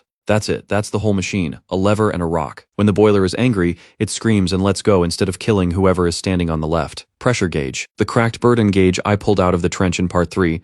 The one I put on a shelf because I didn't have anything to measure. I clean it, reseal the face with resin, plumb it into the lid. Now I can see what the boiler is doing. For 6 days I had a machine that could kill, and no way to know when it was about to. That's not an accident. That's a design decision I made by not making it. The second boiler is smaller. 2 thin wall barrels, seam welded by Tetsu, tested cold at 4 bar for 6 hours with the whole camp told to stay away from it, and then tested again. It runs on the 9th day. Sump water goes in, black, oily, the kind of water that kills a mule. The fire burns, the coil steams, the tower drips, and out of the end of 4 meters of trench copper into a clay jar comes a thin clear thread of water, 60 liters a day. I let it fill the jar. Nobody talks. Then I pour a cup, and I don't drink it. Because it is not mine to drink first. I hold it out to Tetsu. He takes it, he looks at it, he drinks the whole thing in one go. The way men drink who have never had enough of anything. And then he stands there. He stands there for 11 seconds holding an empty cup with an expression on his face I have never seen on a human being. There's no taste, he says. The whole camp turns. 58 years old, and it is the second sentence he has spoken in 9 years, and his voice is like a hinge nobody oiled. There's no taste, he says again louder, and he is looking at me and his eyes are wet and furious, like the water has personally insulted him. Water tastes like iron. Water has always tasted like iron. My whole life. He stops. He looks down into the empty cup for a long moment, then he holds it out for another one. Kuriyama's water traders come 11 days later. 2 carts, 6 men, 40 bladders. They come every month. They have come every month for as long as anyone here has been alive, and the arithmetic is always the same. You buy or you drink out of the channel and cough blood for a week. Ayako walks out to meet them. She's got a clay jug in one hand. The head trader starts his line. Rates gone up, my lord's costs. Be reasonable. And Ayako doesn't answer him. She reaches into the nearest cart, takes out a full water bladder, walks 4 steps, and empties it onto the ground. Then the next one, then the next one. She empties 9 bladders of the Baron's water into the dirt in front of 6 of the Baron's men,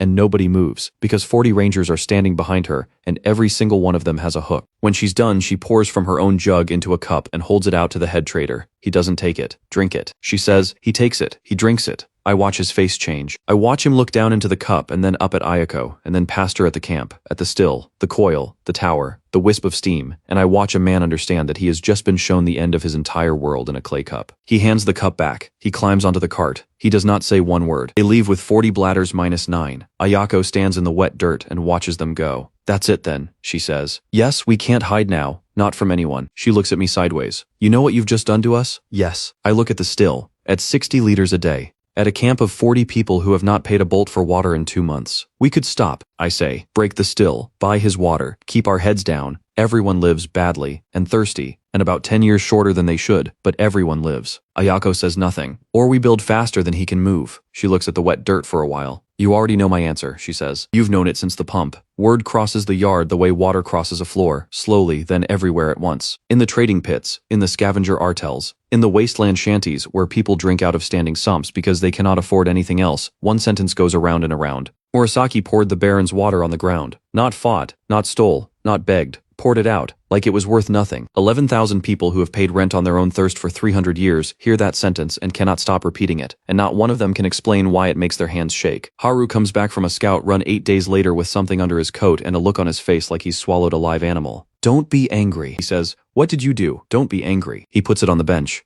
It's a cylinder. Bronze, about the length of my forearm, threaded at both ends, with a fine mesh screen crusted over one face. I was at the pit, he says very fast. There was a man selling scrap out of the Baron's house. Old scrap. He said they pulled it out of the tank when they cleaned them, and I thought, well, you always want to know what's inside. I'm already unscrewing it. The cap fights me. Tetsu takes it, puts it in the vise, and cracks it in one turn. I tip it out onto the bench. Black grit. And under the black grit, packed in a second chamber behind a mesh divider, white powder, coarse, chalky. I put my finger in it. I know what it is before my finger touches it. I've had it under my nails for 11 weeks. Charcoal and lime. I stand there over a bench with a bronze cylinder in my hands and I have to sit down. Ren, Haru says. Ren, is it bad? Is it bad? Charcoal takes the organics. Lime takes the acid. 300 years ago, somebody built 6 stone tanks in a basement, and they packed them with the same 2 substances I dug out of a smolder pit and a construction dump. And they knew exactly what they were doing, and then they died, and nobody ever asked how it worked. And a family took the tanks and called it a kingdom. It's not bad, I say. Everyone's looking at me. Kurayama did not invent water. I turn the cylinder over. He inherited it. It's a machine, and it's a good one, and he doesn't know one single thing about how it functions. He tops up the black sand every 11 years because his father told him to. So? Hana says. So it's charcoal. I put the cylinder down, charcoal loads, it fills up. Every filter that has ever existed fills up and stops working. And when it stops, you have to know what's inside it to replace it. I look up at them. He can't fix it, I say. When those tanks fail, and they will, because everything fails, the most powerful man under 6 cities is going to stand in his own basement and watch 11,000 people start to die, and he will not know which end of it to open. The fire pops. I need to be there when that happens, I say. I have been thinking about the mask wrong. A mask cleans the air for one man. Wonderful. It is a private solution to a public problem, and every private solution to a public problem has the same fatal property. It only ever helps the person holding it. 6 masks means 6 people can breathe. 10,000 masks means 10,000 people are still living in poison, and just happen to be carrying an apology for it. The problem isn't that the air is bad in a man's lungs. The problem is that the air is bad in the place. So I stop making a thing that goes on a face. I start making a thing that goes on a valley. The breathing wall is the same 3 ideas the mask uses, made large and made to work by itself. Because a mask has one insurmountable flaw, and I have been staring at it for 3 months. It needs a man's chest to run it. The bellows are driven by the wearer. Take the man away and the machine stops. I need something that pumps without a man. I need wind. And the yard, thank every god that never came down here, has wind. Because 6 hot cities hang over a cold plain, and the air between them never stops moving. It runs down the flats every single day, all day from the north, and it has been doing it since before there were people to feel it. 300 years of free power. Nobody ever put a blade in it. Blade. Hull plating off a drop.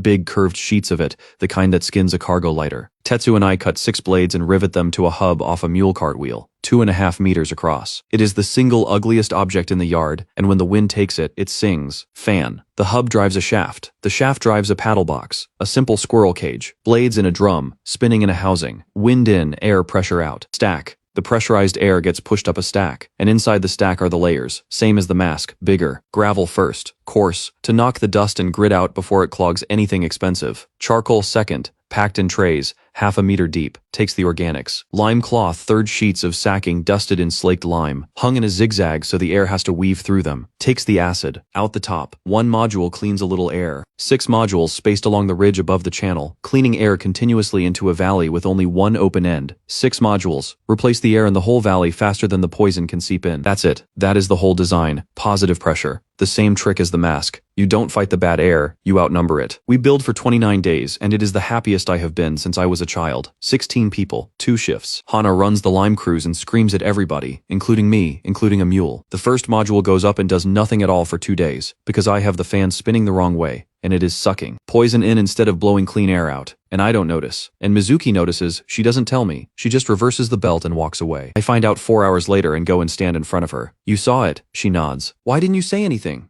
Mizuki looks at me for a while. Then she says, and it's about the 8th sentence I've heard out of her, you'd have found it. That's not the point. You did find it, she says, and goes back to cutting sacking. I stand there. Later, I understand what she was actually telling me, which is, I have spent 19 years being told what to do by people who were wrong, and I fixed it silently, and nothing bad ever happened to me for it, and I do not yet believe that this place is different. I make a note to fix that, not the belt, her. Day 20. Measurement. I don't trust my own opinion about the air, because my nose has been in it for 3 months and I've stopped being able to smell it. So I measure it the only way I can with people. Before the wall, a man in the channel without a mask gets a nosebleed at around 4 hours. That's the number. That's been the number since I got here. Everyone knows it, and nobody has ever said it out loud. Because you don't measure the weather. I put 6 volunteers in the channel with no masks, and I sit down with a water clock, and I watch them. 4 hours, nothing. 6 hours, nothing. 10 hours, Haru falls asleep because Haru can fall asleep on a moving cart. At 14 hours, Hannah walks up to me and says, "This is stupid. I'm going to bed," and goes to bed and gets up in the morning and is fine. 24 hours, no nosebleed, no cough, no sour taste at the back of the throat. I go up onto the ridge at dawn and I stand next to a wind-driven fan built out of a cargo hull and a cartwheel, and I look down into a channel where 40-some people are sleeping with their faces uncovered. And I say the arithmetic out loud because there is nobody awake to say it to. Before 4 hours, then blood. The blades turn over my head. Now a day and nothing. I put my hand on the stack. It's humming. I didn't build a wall. Down in the channel, somebody's coughing, an old cough, a yard cough, the kind that never goes away and never will, but it's the only one. I built a place where you could have a child. They come the way water finds a crack. Not in a flood. First, it is one family, a man, a woman, a boy with a chest like a bellows, who walk 11 kilometers from the eastern shanties because a scavenger told them there is a valley where the air does not bite. They stand at the mouth of the channel and they do not come in, because people do not go where they are not called. And Ayako Morisaki walks out to meet them and finds she cannot think of one single reason to send them away. They stay. 9 days later, there are 30 of them, then 60. Then the flats start to empty. The wastelanders come out of the shanty pits with everything they own on their backs, and it is not much, and they walk. They do not come for a leader. They have had leaders. They do not come for a promise because they have never once in 300 years been given a promise that was kept. They come because a man who came out of the eastern pits went to the valley and came back a month later and did not cough. That is all. That is the whole gospel. He did not cough. 60 people becomes 200 becomes 400 in 5 weeks, and every single one of them has to eat. This is the part nobody warns you about. Success is not a plateau you stand on. Success is a hill, and the second you get to the top of it, there's a bigger hill behind it, and it's made out of the exact thing you just fixed. I fixed the air. Now there are 400 people breathing it, and the Ranger food economy was built for 40, and it is collapsing at a rate I can chart on the back of a shovel. Yard food is scavenged. That's the whole system. Kitchen shafts dump twice a week. Spoiled grain, rotten vegetable, meat that turned and people fight over it. Sort it, boil the worst out of it and eat it. 40 people can live on what falls out of a kitchen shaft. 400 cannot. Ayako puts it in front of me flatly. We have 11 days of grain. I know. Do you have a machine for food? And here's the thing that stops me cold. Standing at my own forge with 200 masks on the racks behind me. I don't. You cannot forge bread. You cannot cast a chicken. Every problem I have solved down here, I solved by understanding a mechanism. A pump is leather and geometry. Air is charcoal and lime. Water is heat and copper. Food isn't a mechanism. Food is biology. And I have been an engineer my whole life. And I know exactly as much biology as a man who once read a pamphlet about it. Except I know one thing. Rot. The yard is made of rot. Every organic thing 6 cities throw away lands here and turns into a black stinking sludge that everyone walks around. And that sludge is the richest growing medium in the world. And not one person has ever put anything in it. You can't grow grain in it. No light. Nothing grows here in the dark. Except the one thing that has been growing here, unasked for 300 years, on every rotting beam, and every wet tarp, and every damp corner of every shanty in the yard. Mushrooms. They grow in the dark. They grow in filth. They grow fast. You can go from spore to crop in 3 weeks. They eat compost. They need no light, no soil, and no sun. And there is no sun. I have been walking past the answer every single day. The mushroom galleries. We take an old drainage cut in the West Ridge. A tunnel, 40 meters, dry, dark, cool. We floor it with compost. Kitchen shaft organics, layered, wetted, turned. We bring in mushroom stock the only way we can. Haru and 11 kids go out across the flats and bring back everything fungal they can find. Bracket growths off wet beams, pale things out of shanty cellars, gray sheets from under tarps. We plant it all. 3 weeks. And it explodes. The galleries come up thick, pale, packed, tier on tier. And it is the single most beautiful thing I have ever seen. And I stand in a dark tunnel that smells like a cellar, and I am, for about 4 days, the happiest man under 6 cities. Then 30 people get sick in one night. I hear it start. That's the worst part. I'm asleep, and I hear the first person vomiting, and I think bad water, and then I hear the second one, and the third, and then somebody is screaming in the long hut, and I get out of bed, and by the time I get across the channel, it is happening in 6 places at once. Cramping, vomiting, sweating. Some of them can't stand. 31 people. By dawn, 29 are going to make it. 2 are not. An old woman named Kaede, who came in from the eastern flats 3 weeks ago with her grandson, and who told Hana that the air here made her cry. And a man whose name I do not learn until I carve it, and I carve it that same night, and I will not write here what it did to me to have to ask someone what his name had been. Hana finds me at the forge at 3 in the morning with a scribe in my hand. She doesn't hit me this time. She sits down on the anvil, which nobody does, and she says, "You didn't know. That's not a defense." I didn't say it was a defense. She's very tired. I said you didn't know. I planted 20 species of fungus in a dark tunnel and fed it to 400 people. I didn't check. I keep cutting the letter. I check the pressure in the boiler because Sora taught me to check the pressure in the boiler. I didn't check the food because nobody had taught me that yet. I look up at her. That's the system I'm running, Hannah. I learn a rule, and somebody pays for it, and then I know the rule. Sora, Ka'e to him. I nod at the brass. That's the price list. Hana is quiet. Then get a better system, she says. I get a better system. I get it from Mizuki, and it takes her about 90 seconds, and it costs nothing at all. She walks the galleries with me at first light. She doesn't look at the mushrooms. She smells them. She goes down the tiers with her face 15 centimeters from the beds, working slowly, and she starts pulling this one out, this whole tier out. She fills 2 baskets with pale gray growth that looks exactly like the growth she's leaving in place. Same color, same cap, same size, and I could not tell them apart with a lens. How are you doing that? She holds one up, then the other. Sweet, she says of the first. Wrong. That's it. That's the entire explanation. 19 years, 10 hours a day, sorting drop fall by hand for a scavenger crew that paid her in food. 19 years of deciding good bad with her hands in her nose on the wet edge of poisoning herself every single day. Nobody ever asked her to make anything. Nobody ever asked her what she knew. I put her in charge of the galleries that morning. She doesn't say thank you. She doesn't say anything at all. She simply picks up a basket and starts working, and she works 14 hours. And by nightfall, she has divided every gallery in the tunnel into 2 categories with a chalk line, and there has not been a single case of poisoning since. And I make the rule. It is the most important thing I build that month, and it is not a machine. Nothing new goes into a human being until it has gone into an animal first. We have 11 chickens and we have rabbits. There are rabbits down here, tough little gray things that came out of a hatch generations ago and simply refused to die, and Haru has been catching them for sport since he was 8. So we build hutches. Every new species of mushroom, every new water source, every new anything, it goes to the animals first, and it sits there for 6 days. And if the rabbit is fine, then the rabbit has bought a rule that used to be bought with a person. Hana thinks it's stupid. Hana thinks it's stupid out loud, at length for 3 days, and then she builds the hutches herself because nobody else was building them fast enough. And by the end of the week, she is standing over them like an empress, and she has named the rabbits, and God help the man who touches them. Haru finds me at the top of the ridge that night. 411 people below us. Fires, the long huts, the galleries with lamps in them, the still, the forge which is now 4 forges, the breathing wall turning slowly over all of it. 61 days ago, this was a ditch with 40 people hiding in it. Ren, he says,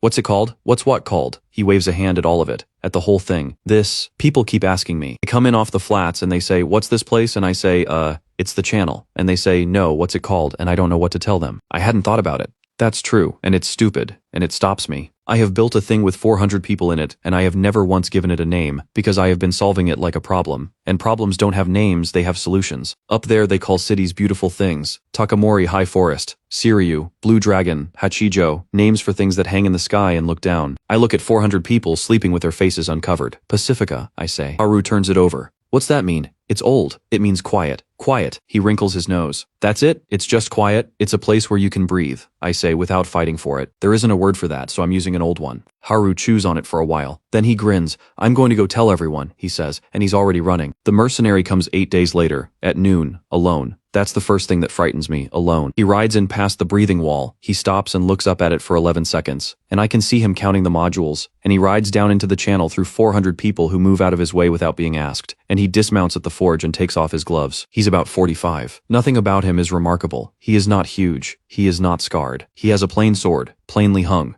And he moves like a man who has never once been in a hurry. Ren Sakamoto, he says. My name is Tessai. The Baron's men call me Fang. I dislike it, but it's stuck. You're his general. I'm his sergeant, he says. And something about the correction is worse than any threat. Do you have somewhere we can sit? We sit. Hana brings him water. He thanks her by name. He knows her name, and he drinks it. Then he looks at the cup. That's from the still, he says. Yes, it's very good. He sets it down. I'll be direct, because I think you'd find anything else insulting. My lord's offer, you come to the house. You bring the drawings, the mask, the wall, the boiler, all of it. You get a workshop, unlimited materials, and every man you ask for. You get water, quiet, and a room with a lock on it. And you get to be 60, Tessai says. That's the part I'd think about if I were you. Nobody in this valley is going to be 60. He isn't lying. That's the trouble. I can hear that he isn't lying. And the 400 people out there, they go back to the flats. He says it without any cruelty at all. They were on the flats a month ago. Nobody dies who wasn't already dying. That's a very neat sentence. It's a true sentence, Tessai says. Neat isn't the same as false. I look past him at the channel at the galleries, at Mizuki with her chalk, at Tetsu at the forge with 3 apprentices. At Hana with her rabbits. No, I say. Tessai nods. He doesn't argue. He doesn't threaten. He picks up his gloves and pulls them on, one finger at a time, and stands. May I say something honestly? Go ahead. I have watched men refuse my lord for 22 years, he says. They refuse him out of pride, or out of stupidity, or because they think they're strong. You didn't. He settles the sword on his hip. You did arithmetic. I saw you do it. You looked at the 400, and you looked at the room with the lock, and you added it up, and you came out where you came out. He mounts. I like you, Tessai says, without any warmth whatsoever, and without any malice either. That's genuine. I want you to know that it's genuine. He turns the horse. I'm going to be sorry, he says,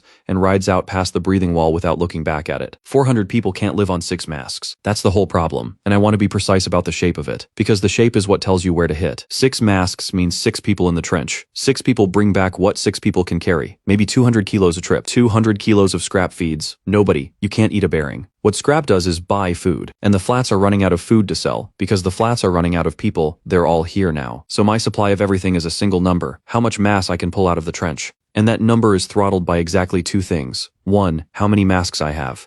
2, how fast I can drag things up a hill. I have been building better masks for 4 months. I have never once thought about the hill. The spider winch. Watch a scavenger crew take a fallen hopper apart and you will lose your mind. 12 men, pry bars. They lever, they wedge, they lever. They get one plate off, and then the pile shifts and buries the next plate, and they start again. A big drop takes a crew a week and they get maybe a fifth of it, and they leave the rest because the rest is under 3 tons of scrap, and they are men. And men are 80 kilos of meat. Nobody down here has ever had mechanical advantage. They have never had a pulley. That's not stupidity. It's the same trap as the pump. A pulley is a piece of turned wood and a rope, and if nobody ever shows you what it does, you will spend 300 years lifting things with your back. So I build the winch. A drum with a crank and a ratchet pawl. 2 blocks, 4 sheaves each. A cable, good cable, out of the trench. Wire rope off a crane. Rig it through 2 blocks and you get a 4-to-1 purchase. Rig it through the second pair and you get 16 to 1. One man on the crank pulls 3 tons. We take it out to a drop fall. The Rangers have been picking at for 11 days. 16 men have gotten a quarter of it clear. I set the winch, and Haru turns the crank. And a 15-year-old boy with no muscles and no eyebrows pulls a hull section the size of a house off the pile in 11 minutes. He stands up. He looks at the crank. He looks at the hull section.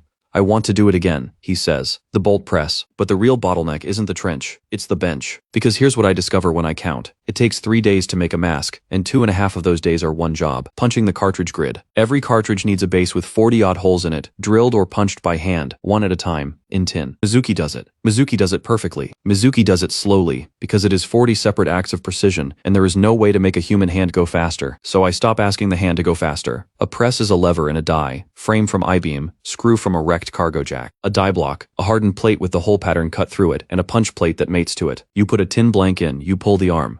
Bang. 40 holes, 1 stroke, 1 second. The first time Mizuki uses it, she pulls the arm, lifts the blank out, and looks at it. Then she looks at her own hands. Then she goes and sits down on a crate at the edge of the shop, and stays there for about 10 minutes. And nobody bothers her. And when she comes back, she doesn't say anything about it. 19 years, 10 hours a day, deciding good bad with her fingers. And a machine just did her hardest task in a second, and did it as well as she does. I think for a long time afterward about what that must have felt like. And I understand that it could have gone 2 ways, and that the way it went is the only reason Pacifica exists. Because Mizuki doesn't hate the press. Mizuki starts designing dies, and then standardization, which is the real revolution, and nobody sees it. Before the press, every mask was unique, hand-cut. If a cartridge cracked, you made a new cartridge for that mask. The parts weren't parts. They were children. Each one belonged to one parent. After the press, every cartridge base is identical. So I make everything identical. Same shell die, same valve die, same clamp ring, same thread on the cartridge collar. Which means any cartridge fits any mask. Hannah doesn't get it. Hannah says, "So what? They look the same." So I take her out to the trench rim, and I hand 2 masks to 2 rangers, and I have one of them crack a cartridge on purpose against a rock. And I have the other man unscrew his spare and hand it over. And it threads straight on, and the first man is breathing again in 11 seconds. Hana watches this.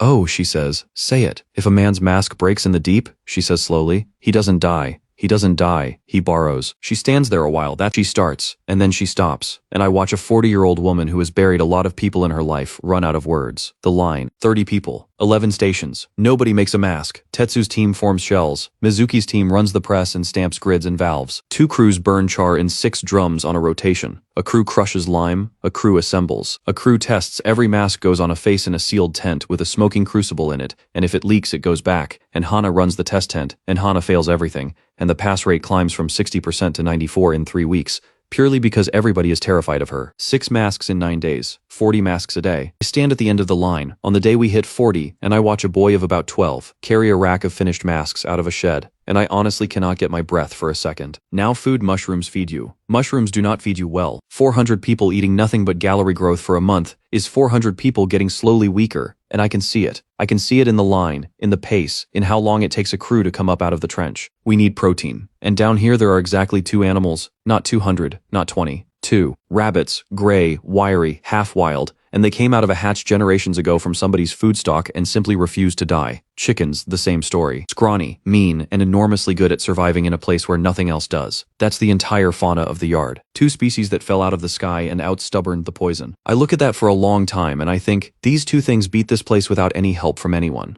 Imagine what they could do with help. Rabbits are a machine. I mean that literally. A doe produces 30 offspring a year. 30 from one animal. They eat greens and we have greens, the gallery stems and the trim and the spent compost, the stuff we throw away, waste in, meat out. We build hutches, 100 of them, tiered, with wire floors off a drop, so the droppings fall through into a tray, and the droppings go into the compost, and the compost feeds the mushrooms, and the mushroom trim feeds the rabbits. It's a loop, it closes.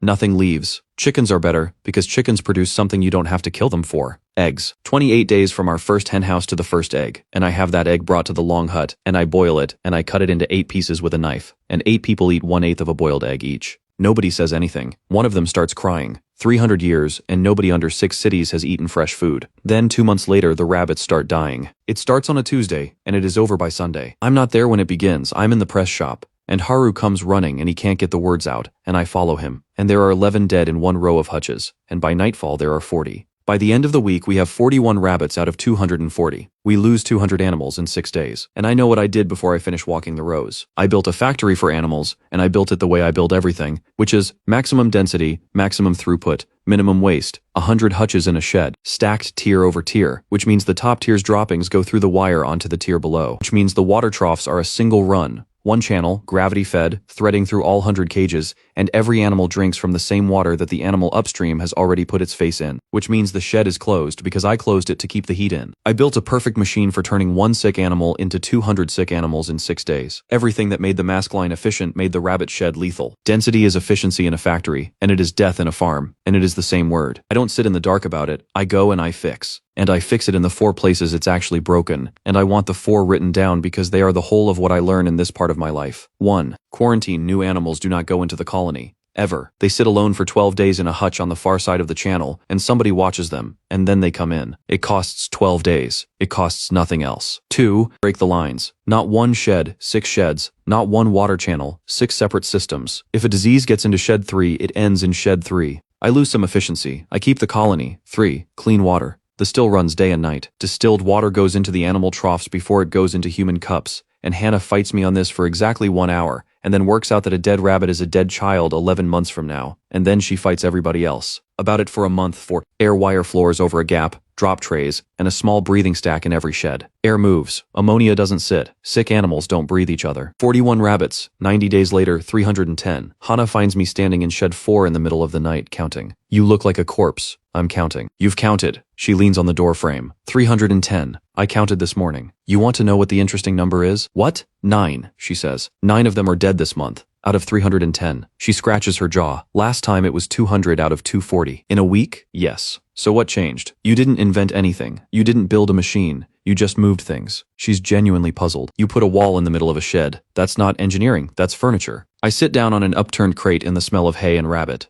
Engineering isn't inventing something once, I say. Anyone can invent something once. Engineering is fixing it, and then fixing it again, and then fixing the fix, for the rest of your life. Because the thing you built keeps meeting a world you didn't predict. Hannah chews on that. That sounds exhausting, she says. It's the only thing I'm good at. The city gets built while I'm not looking. That's the part nobody tells you. I never draw a plan for Pacifica. I never sit down and design a society. I'm too busy with rabbits. It grows anyway out of problems, the way a machine grows out of failures. The kitchen, 400 people cooking on 400 fires burns, 400 fires worth of fuel, and half the fuel in the yard is already spoken for. So, 1 kitchen, 1 pot. Everyone eats from it. And a kitchen with 1 pot needs a rule about who gets to put a bowl in it. And that rule turns out to be the first law we ever have. And it is written on a plank by Hannah because I am busy. If you work, you eat. If you are sick, you eat. If you are lazy, you eat less. That's it. That's the Constitution. The third clause is Hannah's. I would have left it off. I would have been wrong. The shelter. Because people arrive off the flats with children and with grandparents. And the grandparents can't work the trench. And the children can't work anything. Hannah takes the shelter. Nobody asks her to. Nobody would dare ask her to. She simply appears in it one day with a broom and an expression, and 11 orphans and 9 old men, and within a month she has thrown 2 grown men out of Pacifica bodily for stealing bread out of the shelter, and one of them was twice her size, and nobody helped her because nobody needed to. Hannah yells at everybody in Pacifica. Hannah does not yell at the children. I don't have a theory about it, I just note it. The bathhouse. Tetsu builds it. He doesn't ask anyone. He doesn't announce it. He takes a broken cistern and a waste heat line off the still condenser, and he builds himself a place to sit in hot water, alone, at the end of a shift, because he is 58 and his hands hurt. 3 days later there's a line. He glares at the line. The line does not go away. He builds a second bench. And then there's the census. And this is the one that catches me completely off guard. I need a census because I need to know things. How many people, how many can work, who's sick, who has skills. It's an administrative problem. It's boring. I put Haru on it with a book. He comes back on the second day and he sits down and he doesn't say anything for a while. They don't have names, he says. What? The Wastelanders. The ones from the shanty pits. He puts the book on the table. I asked a man his name and he said Crook, because he's got a bent back. And I said, know your name, and he said, that is my name. That's what people call me. And I asked his wife and she said Grain, because she used to sort grain. He looks at me. Ren, they don't have names. Nobody wrote anything down. Ever. There's never been a book. So we write them down. It takes 11 days and I do a lot of it myself. Sitting at a table in the long hut with a lamp and a ledger made out of Takamori cargo manifest paper that fell out of the sky. They come up one at a time and they choose. Some of them keep the nickname because they've had it 40 years. Some of them take a name they liked once. One woman thinks about it for a full minute and then gives the name of her mother, who did not have a name either, and who she is going to give one to now 4 decades late in a book. And when it's written, every single one of them wants to see it. They can't read. Not 1 in 20 can read. It doesn't matter. They want to look at it, at the line, at the marks, at the fact that on a specific page of a specific book, there is a shape that means them. An old man leans over the ledger for a long time with his hands behind his back. Then he straightens up and says, is that going to stay there? It's going to stay there. When I'm dead too. When you're dead too. He nods a few times. All right, he says, and walks out. And I watch him go and I have to put the pen down for a minute. Juro comes on a Thursday. He walks in through the mouth of the channel with 19 scavengers behind him, and every one of them is carrying nothing. Hands empty and open, and he gets about 20 meters and then he goes down on his knees in the dirt. 50 Pacificans stop working. He doesn't beg. I'll give him that. He kneels there with his bald head down and he says it in the flat, bored voice of a man quoting a market rate, because it's the only voice he has.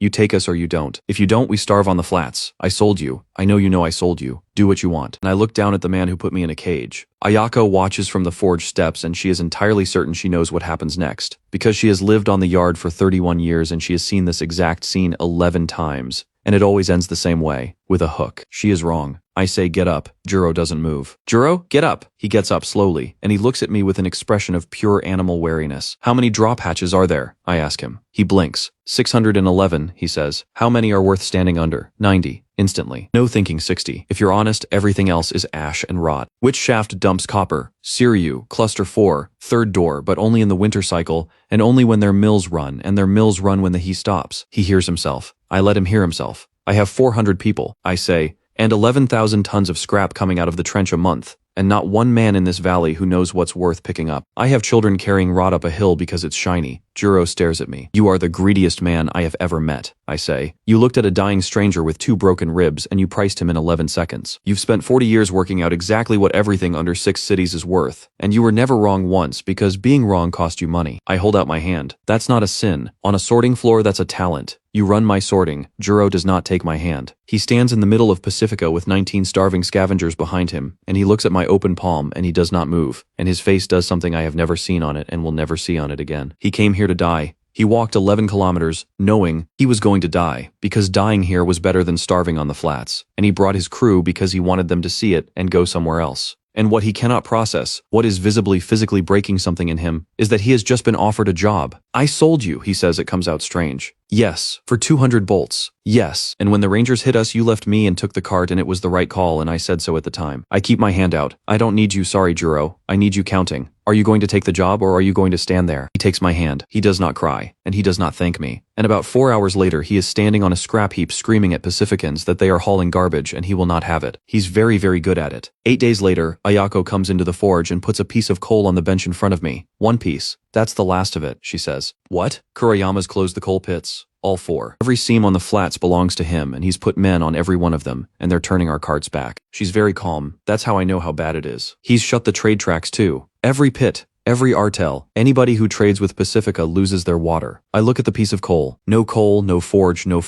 cartridges, no char drums, no lime kiln, no press, no shells, no cartridges, no masks. No masks, nobody goes into the trench. Nobody goes into the trench. 411 people starve in a valley where the air is clean. He isn't going to attack us at all. He's just going to stand there and let us suffocate on our own success. How long do we have? Ayako says. I look at the forge, at the coke bins, at the 400 people outside breathing. 12 days, I say. Day 1 of the blockade. We bank the forges to a quarter. Nobody panics. Everybody works. Day 4. The char drums go down from 6 to 2. Cartridge output drops to 11 a day. Day 7. I stop the press. There's coke for the forge or there's coke for the press, not both. And the forge feeds the char drums and the char drums feed the masks, so the press dies first. Day 9, we're making 4 masks a day, and we're losing 6 to loading. And I do the arithmetic on a plank in front of Ayako, and neither of us says anything for a while, because the arithmetic is the kind that only goes one direction. Day 11, the trench crews come up short, not because they can't find scrap, because there are 11 working masks in a city of 411 people, and 11 men cannot carry a city. Day 12, we eat the last of the grain. This is what a blockade actually is, and nobody tells you, because the people who write about wars write about the battles. There's no enemy. Nobody comes. Nobody shoots anybody. There's just a number in a shed, and the number goes down, and every morning you go and look at it, and it is smaller, and you have not been attacked, and you have not been beaten, and you are dying anyway. It's the cleanest weapon there is. Gendo Kurayama never lifts a hand. He simply stands 11 kilometers away with his arms folded, and lets my own success suffocate me. 411 mouths that I invited, that I built the air for, and every single one of them is now a subtraction. On day 14, a mass crew comes up out of the trench, and one of them is coughing blood, because his cartridge loaded out at 90 minutes and he was in for 2 hours, because we are refilling cartridges that should be thrown away. That's the day it stops being a supply problem and starts being a body count. Anna finds me on the coke floor. The coke floor is empty. That's the whole point of the coke floor. It's a slab of concrete the size of a house with nothing on it, and I have been standing on it for about 40 minutes doing nothing at all, which is not a thing I do. Where's the coal, she says. There isn't any, so get some. From where? Hana, I don't care from where. And then her voice goes up and it goes up fast and it cracks, and 40 people in the yard outside turn around. You brought us here. I don't say anything. We were on the flats, we were hungry. On the flats, but we were hungry the same amount every day. We knew what we had, and you came and you made air and you made water and you made eggs. She is screaming now in the middle of my empty coke floor, and there is nothing at all in her hands, which is the worst part, because Hana always has something in her hands. And now there's 400 of us, and there's nothing, and it's worse. It's worse than it ever was, because now they know what it was like. She stops. She stands there with her fists closed. You gave them a good year, she says quietly, and now you're going to make them watch it end. And the terrible thing, the thing I have to sit inside for the rest of my life, is that on day 14 of the blockade of Pacifica, she is entirely correct. Tetsu dies on the 16th night. Not in an accident, not doing anything. He goes to sleep on the bench beside the cold forge. He's been sleeping there since the fires went out,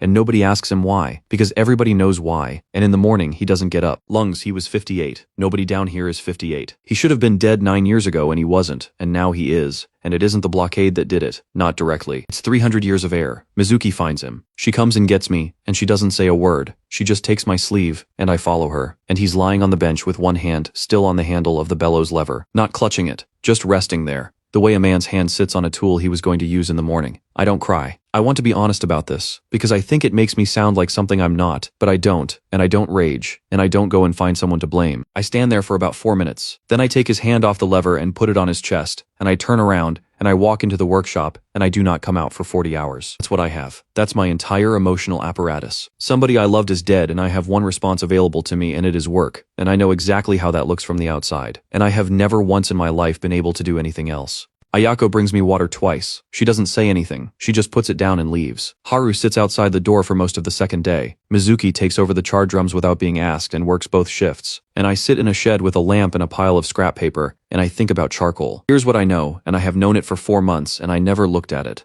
Back in part 3, when I built the first char drum, a jet of yellow smoke came screaming out of the vent hole. It caught fire off Haru's torch. It burned. I wrote it down. Wood gas, burns clean, free, and then I filed it, because I didn't need it, because I had coal. I had coal for 4 months, and so I never once asked the question a man without coal asks immediately, which is, why am I burning coal to make charcoal? Pyrolysis. You take organic material, any organic material, You put it in a sealed vessel with no air. You heat it. It cannot burn. There's no oxygen. So instead it decomposes and it comes apart into its pieces. And the pieces come out in this order: gas, hydrogen, methane, carbon monoxide, flammable. It comes off first and it comes off hot, and it burns with a blue-white flame, and it is free fuel. Tar condenses out heavier, thick, black, waterproof, sticky, sealant. Roofing, every leaking roof in Pacifica. Oil, lighter fraction, condenses in the middle of the run, burns, lubricates. Coke, what's left in the retort when everything volatile has boiled out of it. Solid carbon, burns hot, burns clean, burns hotter than coal. And the input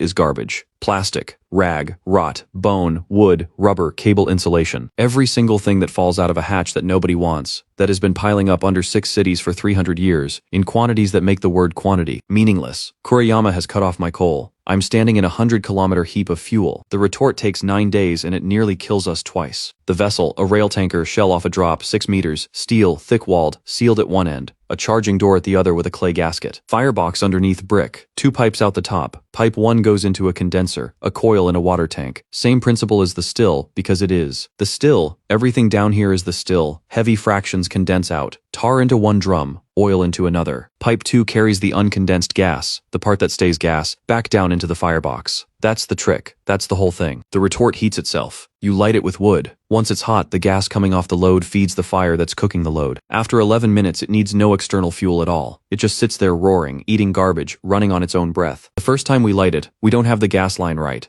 and the gas builds under the roof of the shed and finds the lamp. And the roof of the shed leaves. Nobody dies. 2 men are burned. Hana loses most of an eyebrow and does not let anyone forget it for a year. I rebuild it in the open air with a flare stack, because gas that isn't burning has to be burning somewhere on purpose. Second light. It runs for 11 hours, and at the end of 11 hours I open the retort and I pull out coke. Black, hard rings when you drop it. 400 kilos of it from garbage. I take a piece and I walk out to the dead forge, and 40 people follow me and nobody says anything. And Mizuki lays a fire, and we put the coke in it, and I take the bellows. And I look at the handle for a second where his hand was. Then I pump it. The coke catches slow. It always catches slow. That's how you know it's good. And it goes from red to orange to white, and it burns hotter than Kuriyama's coal ever did. And it is made out of a rotten tarp and a broken crate and a dead man's shoes. The forge lights.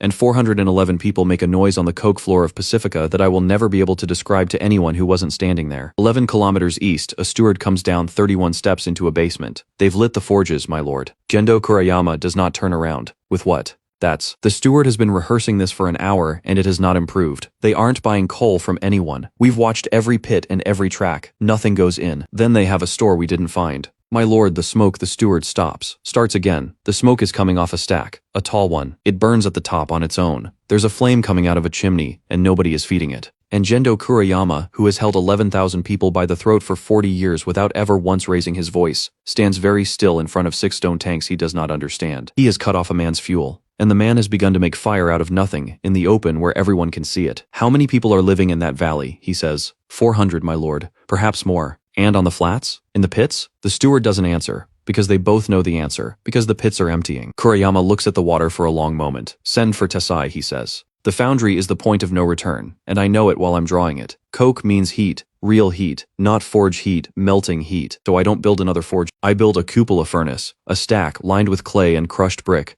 charged from the top in layers. Coke, scrap, limestone flux, coke, scrap, flux. Air blown in low through tuyères. Nozzles, 4 of them, fed by the wind fan. You light it, you charge it, and it eats. Scrap goes in the top. Molten iron comes out the bottom. Continuously. All day. As long as you keep feeding it. We build molds in sand, pig molds, ingot molds, plain rectangles, nothing clever, and we cast. And on the 11th day of the foundry, I stand on a platform, and I look down at a floor covered in ingots, rows of them, identical, stacked. Uniform mass, uniform shape, uniform metal. 600 kilos of standard iron, cast this week out of hinges and rot and broken cartwheels and the ruined skeletons of things 6 cities threw away, because it was cheaper to drop them than to fix them. Juro is standing next to me. He hasn't said anything in about 10 minutes, which for Juro is a coma. That's not scrap anymore, he says finally. No.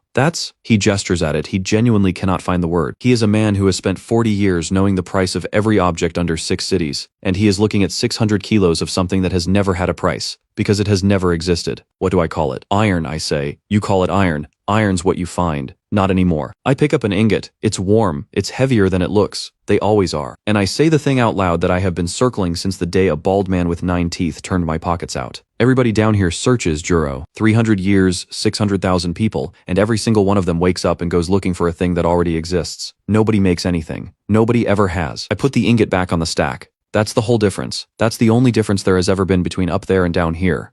I look out over the foundry floor. Scrap isn't what you found, I say. Scrap is what you haven't processed yet. The blockade breaks on the 29th day, and it breaks quietly, and it breaks in a way that must be genuinely humiliating for a man like Kuriyama. It doesn't break because we win a fight. It breaks because we stop noticing it. We're making our own fuel. We're making our own iron. The still gives us water. The galleries give us food. The hens are laying. 440 people are eating twice a day. Kuriyama shut off the coal, and then he stood there and waited, and 11 days later he looked over and we were building a second furnace. He has one weapon left, and it is the oldest one, and it is the only one that has ever really worked. Tessai stands in a stone room while a 60-year-old man tells him to go and kill 400 people. He does not object. Objecting is not what he is for. He asks the only 3 questions that matter. How many do you want me to take? 300. Tessai's eyebrows move about a millimeter. 300 is everything. 300 is the entire standing force of the yard, every professional sword under 6 cities. Every man Kuriyama has kept fed and paid and loyal for 4 decades. That's all of them, my lord. Yes, for 400 laborers and 40 rangers. For 1 engineer, Kuriyama says. And Tessai, who has been a soldier for 22 years, and a very good one, understands something about his employer in that moment that he does not entirely like. The Baron is not angry. The Baron is frightened. And the workers? Tessai says. The wastelanders? The children? Kuriyama looks at the tanks. Bring them back to the flats, he says. Alive. They're not the problem. They were never the problem. He turns. Burn the machines. Burn everything with a wheel or a fire in it. And bring me the man. Tessai bows. On the way up the 31 steps, he thinks, without any particular emotion,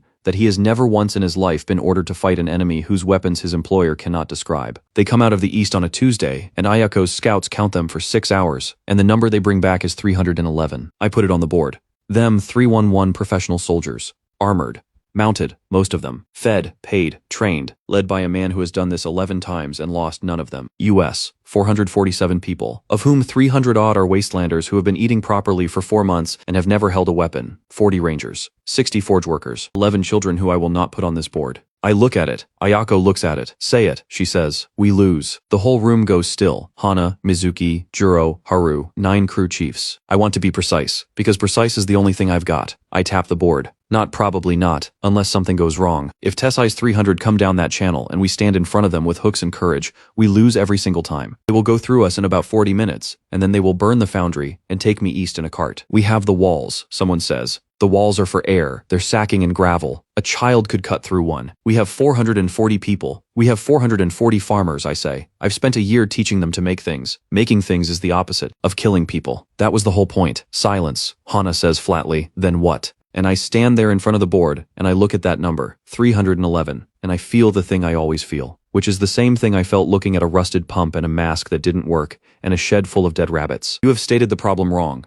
You have stated it as, how do 440 farmers defeat 300 soldiers? That problem has no solution. Stop working on it. State a different one. I turn around. What do they want? I ask. Ayako frowns. You, alive. Undamaged. I hold up 2 fingers. And, the foundry, Juro says slowly. The machines burn the machines. So they have to come in. I turn back to the board. They don't want to fight us in a field. They can't. There's nothing to burn in a field. They have to come into the channel, walk into Pacifica, and physically put their hands on my machines. Which they will do, Hana says, because we can't stop them. Correct. I pick up the chalk so we don't stop them. I draw the channel, the mouth, the breathing wall on the ridge, the foundry, the huts. Then I draw an arrow straight down the middle right into the heart of Pacifica, and I don't stop drawing it. Nobody speaks. There is exactly one place under 6 cities. I say where 300 armored professionals are weaker than 400 farmers, and it isn't here. I put the chalk down. We're not going to defend Pacifica, I say. We're going to give it to them. The plan is 440 people standing in the middle of the trench. That's it. That's the whole plan. Tessai's 300 cannot follow us in there. They have no masks. Nobody has masks. Nobody has ever had masks. That's the entire point of the last year of my life. If they come into the deep after us, they cough at 10 minutes. They're bleeding at an hour, and they're carrying each other out at 2. We can stay for a week, so we walk into the one place on the yard that kills armies, and we let it do the work, and we don't lose a single farmer. Beautiful. 2 problems. Problem 1, 440 people cannot walk into the trench and live there. They need water, food, cartridges, tools, and about 11 tons of material. And the trench floor is broken slag and sump. You cannot get a cart across it. Mules won't go. Men can carry 40 kilos each, and that gets us about 2 days. I need a vehicle that works in a place with no roads and no breathable air. Problem 2 is worse, and everybody in the room knows it. And nobody wants to be the one to say it. The trench belongs to the pack. The Scarab. Steam, because steam is the only engine I understand end to end. And because a steam plant does not care what it burns. Coke, tar, oil, wood, garbage, anything with carbon in it. In the trench, fuel is underfoot. Boiler. 2 thin wall barrels, seam welded, tested cold for 8 hours because I test everything cold for 8 hours now forever, for the rest of my life. Safety valve. Gauge. Sora's gauge engine. A single cylinder off a wrecked bilge pump. Bored true. New piston cast in the foundry. Drive. This is the part I'm proud of. Not wheels. Wheels sink in slag. Tracks. Cast link plates. Pinned, running on 4 rollers aside, driven by a sprocket off the crank through a reduction gear, ground pressure spread across 2 meters of track instead of 4-wheel patches. It does not sink. It does not care. It crawls over broken concrete like it's a road. Armor, hull plate, sloped, because the Pax crossbows are the Pax crossbows, and on the back, because Hana will not stop asking what it does if somebody shoots at it. A steam catapult, a cylinder, a piston, a quick-release valve, and an arm. You charge the boiler, you open the valve, and it throws a 15-kilo lump of slag about 90 meters. It's not a weapon, it's a threat, and threats are cheaper than weapons. The whole thing weighs 4 tons, moves at the speed of a tired man, and is the single ugliest object ever constructed by human beings. Haru names it in about a second and a half. It's a scarab, he says. It's a big black beetle that pushes garbage around. That's literally what it is. The name sticks.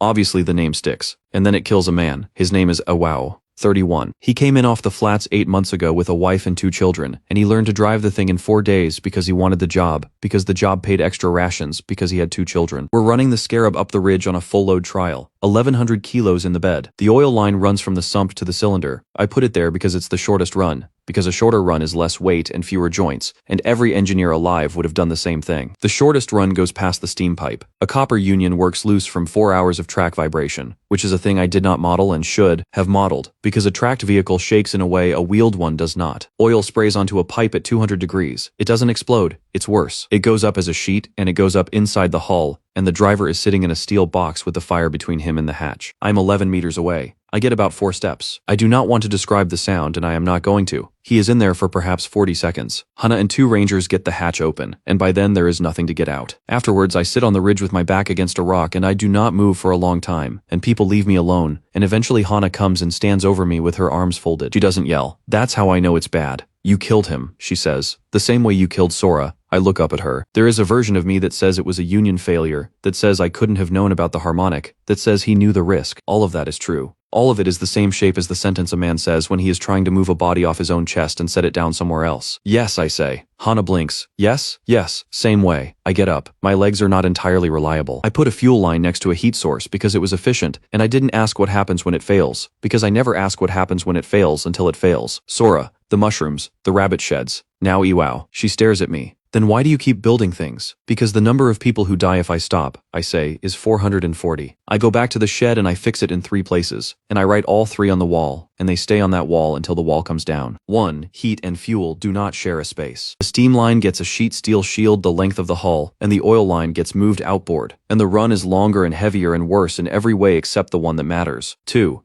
Every pressure vessel gets a hand dump, a lever by the driver's knee that blows the boiler to atmosphere in 4 seconds. If it goes wrong, he can kill his own engine and get out. 3. Fire needs an answer that isn't running, baking soda and acid. 2 chambers, a plunger that breaks the seal between them, and the reaction throws foam and gas out of a nozzle under its own pressure. Mizuki builds the first 6. He tests them on a burning oil pan, alone, without telling anyone, at 4 in the morning. When I find out, I nearly take her head off. You could have. Somebody has to test it, she says, and I'm the one with the steadiest hands. And she goes back to work, and I stand there holding a fire extinguisher made out of soda and vinegar, and I understand that I have permanently lost any moral authority to tell Mizuki what to do. I put Iwao's name on the brass with the others. There are 4 names on it now. Now the pack. Ayako wants to send 40 rangers. You want to walk into Katsuragi's ground and ask him for a favor? She says. With 40 crossbows behind you? That's not a negotiation. That's a raid that hasn't started yet. So we send nobody. So you send me. No, Ren. If I bring you, I'm bringing a ranger commander into pack territory. I'm loading a crate onto the Scarab as I say it. You've killed pack. They've killed rangers. There's 40 years of it. The second you're standing in his yard, it stops being a conversation and starts being a history. And history is the one argument I cannot win. I close the hatch. I go alone. Alone is the whole message. Alone says,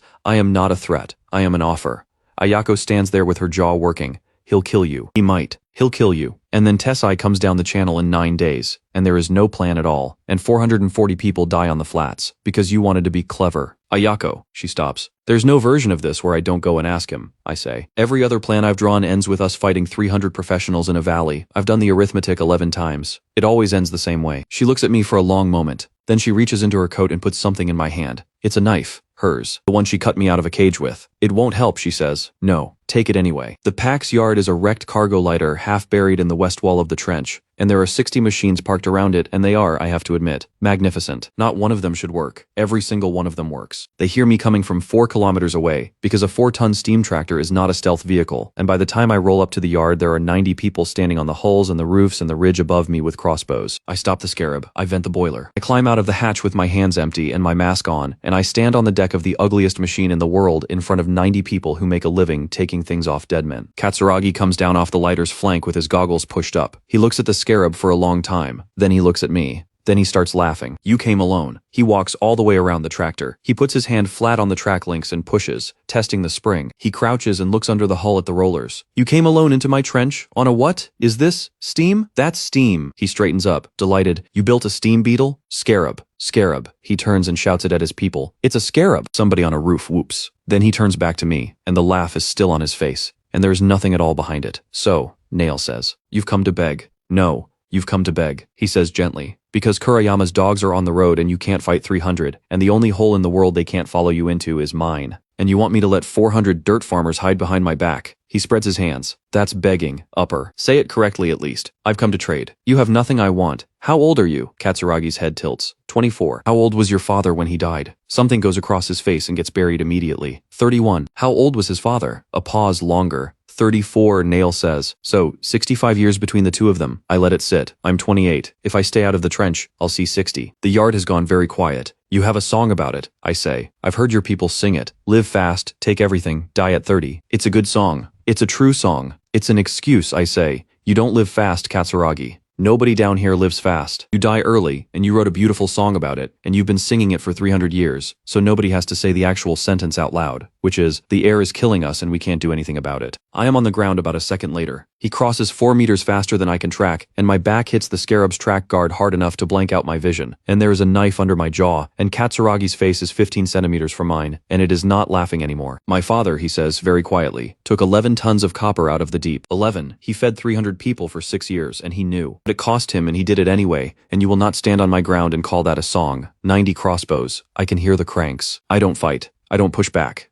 I don't even lift my hands. I'm not calling him a coward, I say. I'm saying he had 2 options and both of them were bad and he picked the better one. The knife doesn't move. I'm here to give you a third. I get my hand into my coat, slowly, and I take out a mask. Not a drawing, not a promise. A mask shell, cartridges, valves, bellows, complete tested, one of 40 made this week. And I put it in his free hand. He has to take it or drop the knife. He takes it. 200 of those, I say. Free. Not sold. Given to your people this week. And every cartridge that loads out, I replace. Forever. Nail doesn't move. The knife is still under my jaw. He's looking at the mask in his other hand. In exchange, you let my people into the deep when Tessai comes. And when he comes to the mouth of the trench looking for them, you fight beside me. Long silence. Then he grins that same wide delighted grin. And it is the most dangerous thing on the yard. Or, he says, I keep the mask, and I take the other 199 off you tomorrow. And I don't fight anybody, and I still have the masks. Why wouldn't I do that? That's obviously what I do. Yes, I say. You'd get 200 masks. So, and in 4 weeks, I say, the char loads out and the lime saturates, and every single one of them stops working, and they're a piece of tin on your face. His grin doesn't move, but something behind his eyes does. You'd open one up, I say. You'd find black grit and white powder. You wouldn't know what either of them was. You wouldn't know where the black comes from. It's not charcoal off a fire. It's cooked in a sealed drum for 3 days at a heat you'd have to measure,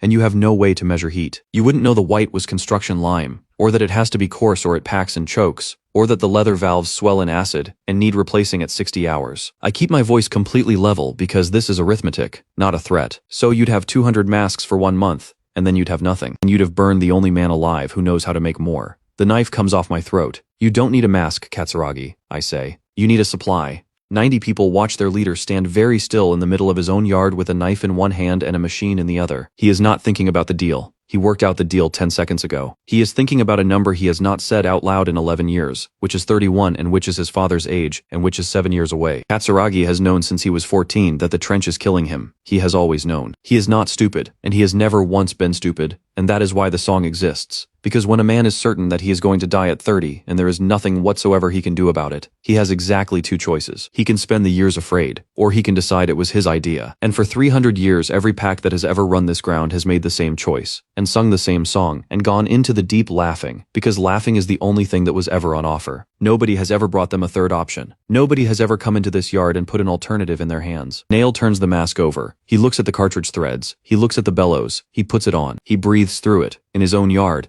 in air he has been dying in since he was born, and nobody in the entire pack makes a sound. He takes it off. 200, he says. 200. And you replace the, what did you call it? The insides. Cartridges. Forever. And my people learn to make them. He points the knife at me. Not you sending us charity every month like a baron with his water. My people in my yard. Making them. I hadn't offered that. I look at him for a second, and I understand that Katsuragi Kugi is going to be a much bigger problem than I planned for, and that this is entirely good news. Done, I say. He puts the knife away and grabs my hand and shakes it hard enough to hurt. Then when Kurayama's dogs come, he says, "We'll be on the ridge." He starts back toward the lighter, then stops, and turns and jabs a finger at me. But I keep the song. What? The song. He's grinning again. It's a good song, Upper. Just because it's not true anymore doesn't mean I'm giving it up. The last night before we move, I climb up onto the trench rim. Ayako's already there. Below us, Pacifica is lit, the foundry stack throwing orange, the retorts flare burning blue-white at the top of its pipe, the forge sheds, the galleries with lamps in them, 440 people packing 11 tons of city into crates. We sit with our legs over the edge and don't say anything for a while. Can I ask you something? Ayako says, do you want to go back up?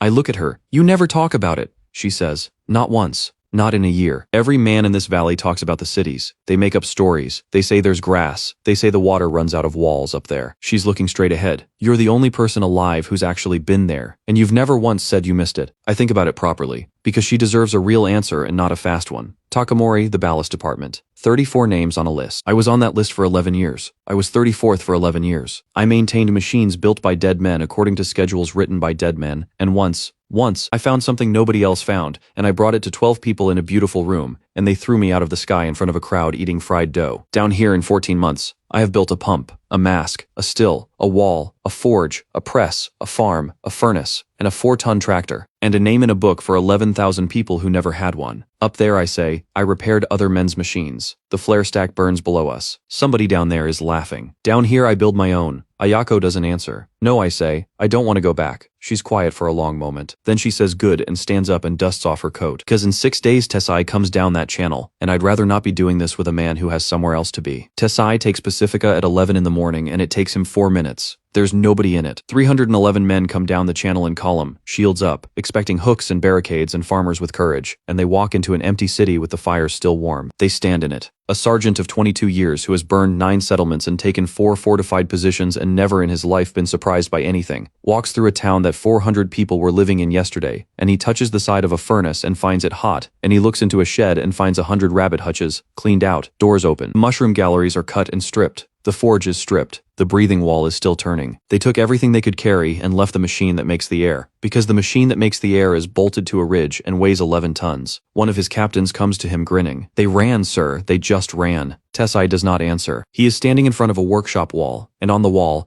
in charcoal, in a very neat engineer's hand, somebody has written 3 lines and not bothered to rub them out. Heat and fuel do not share a space. Every pressure. Vessel gets a hand dump. Fire needs an answer that isn't running. He reads it twice, and he says, "Where's the smoke?" "Sir, there." He points east, past the mouth of the channel, out over the flats, to where a thin gray thread is standing up out of the haze on the trench rim. They lit a fire. They ran, they took everything, they left in a hurry, and they lit a fire at the edge of the trench, and they are letting it smoke. The captain looks cooking, sir. "They're inviting us," Tessai says. He looks at it for a long moment, and then, because his orders are to bring the man, and because 400 people cannot vanish, and because there is exactly one place they can have gone, he gives the order anyway. It is the first time in 22 years that Tessai has walked towards something he has been shown on purpose. The shaft is a cut in the trench wall 400 meters long, 30 wide at the mouth, 11 at the narrowest, with walls of compacted scrap that go up 60 meters on both sides. It is the only way down into the deep for a column. There are 3 other routes and all of them are goat tracks. A man alone can climb them. 300 men with armor and mules and carts cannot. Kurayama's army has 1 door and I have been standing in it for 6 days. Everything I put in that cut, I built for something else. Oil. 2,000 liters of it tar-heavy, out of the retort's middle fraction. The stuff I've been condensing off the pyrolysis run for 11 weeks and storing in barrels because tar seals roofs and oil greases bearings, and I did not know what else to do with it. We paint the walls with it, both sides 400 meters. It goes on black and it soaks into the scrap and it does not dry, and it stinks, and it is the most flammable object under 6 cities. Spider winches, 9 of them, on the rim 16-to-1, cables running down to hold back 9 mass loads of hull plate and concrete and slag, 30 tons of it, wedged and cradled and held by nothing but a pawl and a pin. Pull the pin. The pile goes. Lime, 11 tons. I have been crushing construction spoil for a year to fill cartridges, and it is a white powder, and it is caustic. It takes water out of everything it touches, and what it mostly touches is the wet inside of a human eye, and the wet inside of a human lung. It is not poison. It doesn't kill.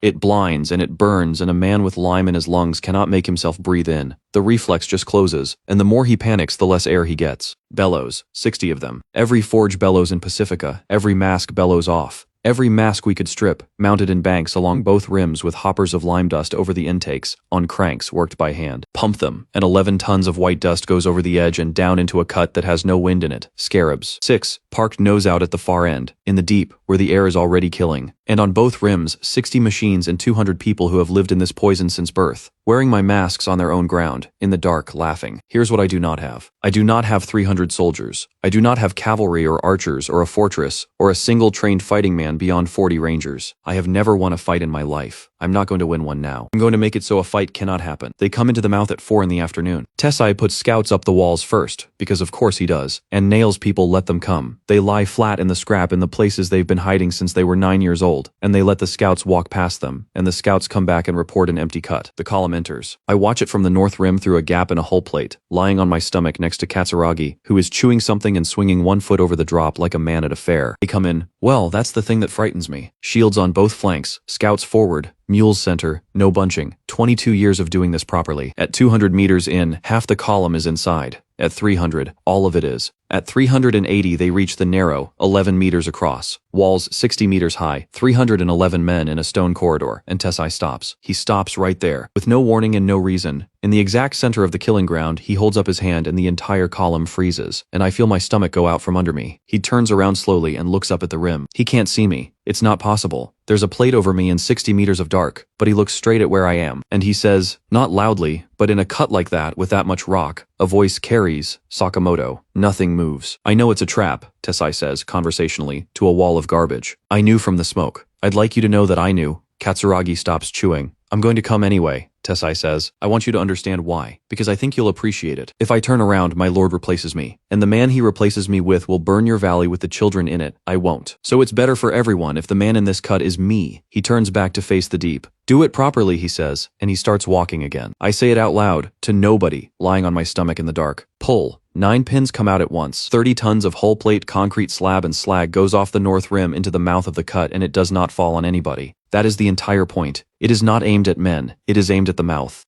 It comes down in a wall and it seals the entrance in 4 seconds, and the noise is a physical thing. And 311 professional soldiers whip around to face the way they came and see it close. Then the same thing happens at the far end. They are in a stone box 400 meters long with 60-meter walls and no exit, and there is not one single Pacifican in it with them. Fire. Nails people light the oil, not with torches, with arrows burning rags on crossbow bolts, 40 of them at once from both rims, punching into oil-soaked scrap. The walls of the shaft go up, both sides, 400 meters. The oil doesn't explode, it catches, and it burns dirty and low and slow, the way tar burns a fat greasy flame 2 meters high, running the entire length of both walls like a seam in the dark. It does not touch them. It is not close enough to touch them. There is 11 meters of open floor between the 2 burning walls, and every man in the column stands in that gap, and they are not being burned, and they know it. And I watch 300 trained soldiers work out that the fire is not the weapon and start to look up, because fire eats air. 2 walls of burning oil, 400 meters long, in a stone cut with no wind, consuming oxygen at a rate I calculated on a plank 6 days ago and got right to within 11%. The air in the shaft starts to go, not fast. It doesn't need to be fast. Then the bellows, 60 banks of bellows on 2 rims, and 11 tons of powdered lime, and 200 people on cranks who have been waiting 6 days for this. The dust goes over the edge in a white curtain. It falls 60 meters and it spreads, and it comes down on the column like snow that is on fire. Men in armor breathing hard in air that is thinning, breathing deep because there isn't enough of it, pulling the deepest breaths of their lives, inhale caustic lime dust into wet lungs. And it takes the water out of the tissue it lands on.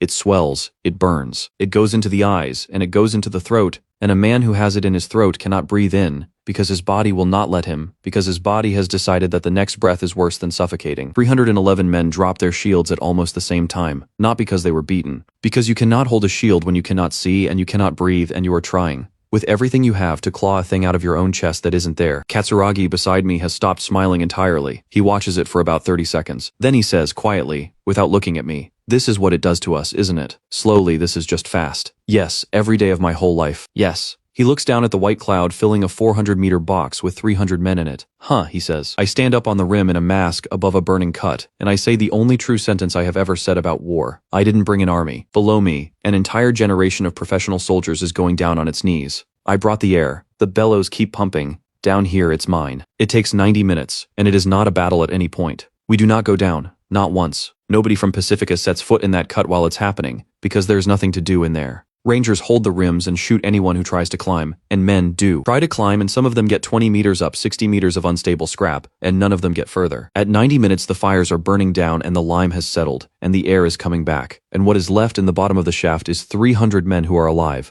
All of them, almost all of them, and who cannot see and cannot stand and have thrown away every weapon they were carrying because they needed both hands to hold their own faces. We win without touching them, and it costs me 61 people, and it costs the pack 40, and it costs me Hana. The south rim bellows bank is closest to the narrow. It has to be. The dust has to reach the center of the cut, and the center of the cut is where the column is thickest, which means the south rim bank is directly over 400 meters of burning oil, and it is hot up there, and the updraft is enormous. The bank is 11 bellows on a timber frame. At 65 minutes, the frame starts to burn. The crews on the other 8 banks pull back. That's the order.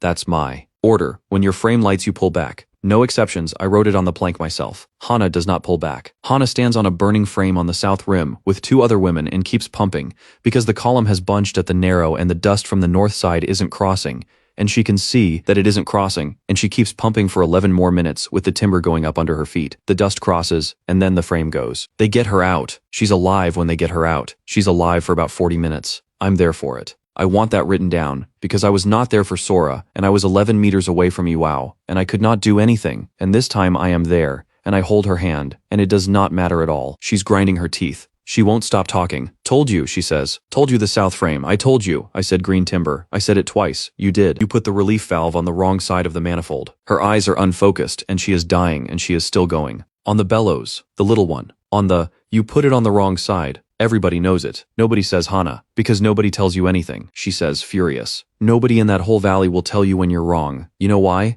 They worship you. Idiots. She coughs. It's bad. Somebody has to. Somebody's got to stand there and say, "The valve's on the wrong side." She stops. Her eyes find me. "Who's going to do it now?" Hana says. Haru loses his right arm at the elbow. North rim, winch 3. The pawl holds and the cable doesn't, and when a 16-to-1 wire rope under 30 tons of load parts, it comes back like a whip. He is 15 years old and he is holding the crank because he wanted to hold the crank. Mizuki gets a tourniquet on him in about 11 seconds. She has never done it before. She does it perfectly. She has been carrying the strap in her coat for 6 days because she looked at 9 winches and 11 tons of falling scrap and worked out on her own without telling anyone that this was going to happen to somebody. He doesn't scream. That's the part I can't get out of my head. He looks at it and he looks at me and he says, "Ren, is it off? Is it off or is it?" And then he faints, which is a mercy. And half the foundry burns because a wind came up out of the west at hour 2 and took embers 1,100 meters and dropped them on a Coke store. And nobody was there to put it out because everybody was at the shaft. 61, dead, 40 of the pack. That's what it costs. That is what it costs to beat 300 men without fighting them.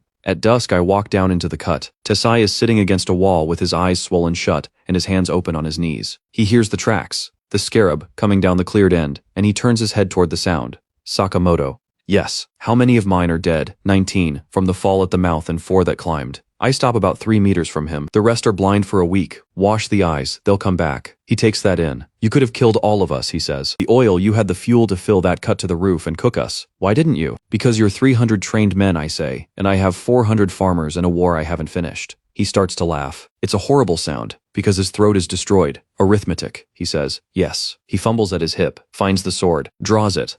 I hear Ayako's crossbow come up behind me, and I put a hand out to stop her, and he holds it out, blade across both palms, blind, toward a sound. 22 years, Tesai says.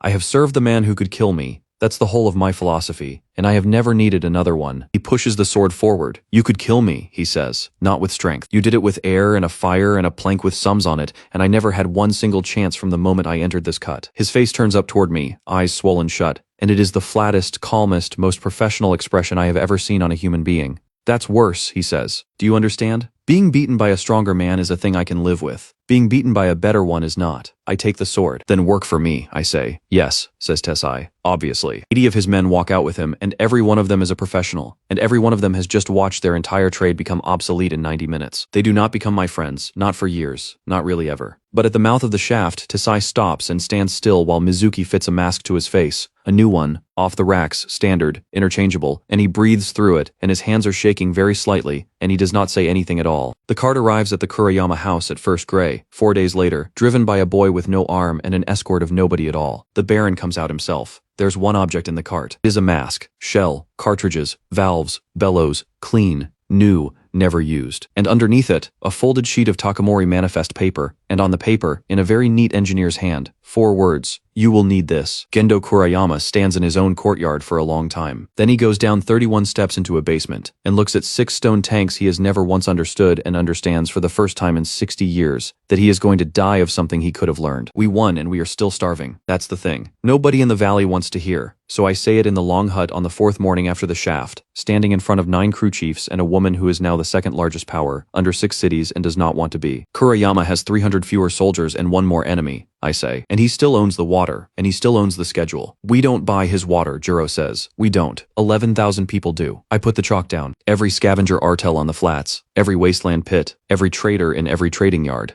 They all drink out of his basement, and while they drink out of his basement, they will do exactly what he tells them, and he has just told them not to sell us grain. Silence. We beat his army, I say. We didn't touch his kingdom. His kingdom isn't 300 men. It never was. Then what is it? Ayako says. I write 2 words on the board. Water. Schedule. Water I can beat, I say. Water is a still and a copper pipe, and I've already done it. Give me 2 months and I'll put a still in every pit on the flats and give it away. And the schedule? I look at the second word for a long time. The schedule, I say, is the actual throne. Let me explain what the schedule is, because until 3 weeks ago I did not understand it either, and I built my entire strategy around water like an idiot. 611 hatches, 6 cities, they open on a cycle. Different door, different day, different cargo. And the cargo is what matters. Stand under a refuse shaft and you get rot. Stand under a foundry shaft on the right day, and you get bronze and copper and cut plate, and 1,100 kilos of things that no one down here can make. Kurayama knows which door. Kurayama knows which day, and so he sells standing room. That's the business. That's the whole business. He does not sell scrap. He sells the right to be in the correct place at the correct hour, and he has been selling it for 300 years, and every artel on the flats pays him a cut of everything they catch, because without him they'd be standing under a rot shaft on a Tuesday, getting rained on by kitchen waste. He is not a landlord. He is an oracle. And nobody, not one human being under 6 cities, not in 3 centuries, has ever asked the obvious question, which is, how does he know? I ask Juro. Juro has spent 40 years buying standing room off the Kurayama house.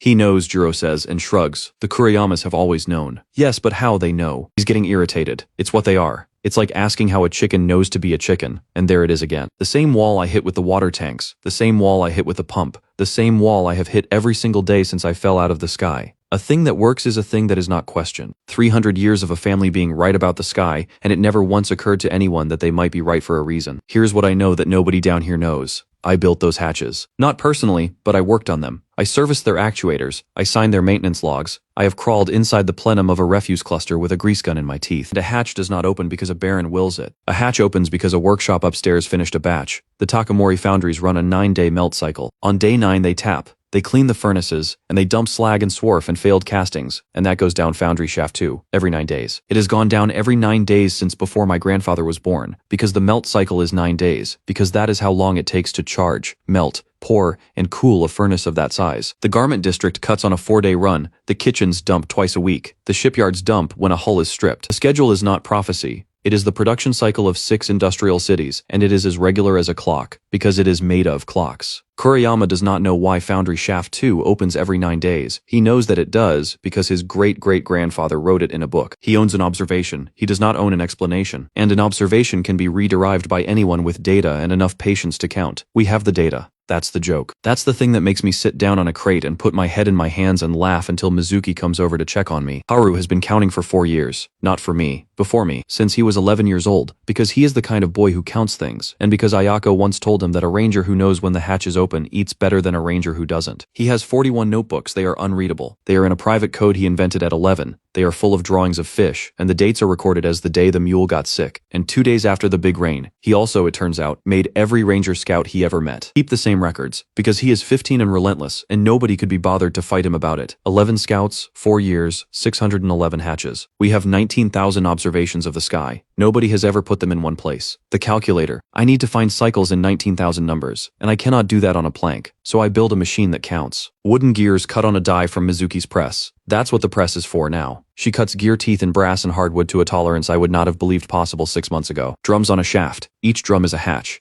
Each drum has a peg for every day it opened. A counting rack. You turn the crank, and the drums advance 1 day per revolution, and every peg that falls into a slot drops a counter into a tray. If a hatch opens on a 9-day cycle, then a drum with a 9-day peg spacing will drop a counter every single turn. If it doesn't, it won't. You test a period by turning a crank and looking at a tray. It's stupid, it's crude. A child could understand it in a minute. It does in an afternoon what would take me a lifetime with a stick and dirt. And the sky comes apart in 11 days. Foundry shaft 2, Takamori, 9 days. Confirmed on 4 years of data with 2 anomalies, both of which are in a week where Haru wrote mule very sick and nothing else. Garment cluster Siryu 4 days. Kitchen shafts all cities twice a week, and the days are different per city, and they've been the same days for 4 years. The refuse clusters run on a 14-day rotation across 9 doors. Ballast shafts closed all 6 cities, and I know exactly why, and I am the only man alive down here who does. Shipyard dumps are irregular. They dump when a hull is stripped, and a hull is stripped when a hull is stripped. 611 doors, 590 of them have a period. I stand at that machine on the 11th night, and I turn the crank, and I watch counters drop into a tray, and Mizuki is beside me with a lamp, and I hear myself say it out loud. He doesn't know anything. Mizuki looks at me. He owns an old book, I say. He owns a family that wrote down what they saw,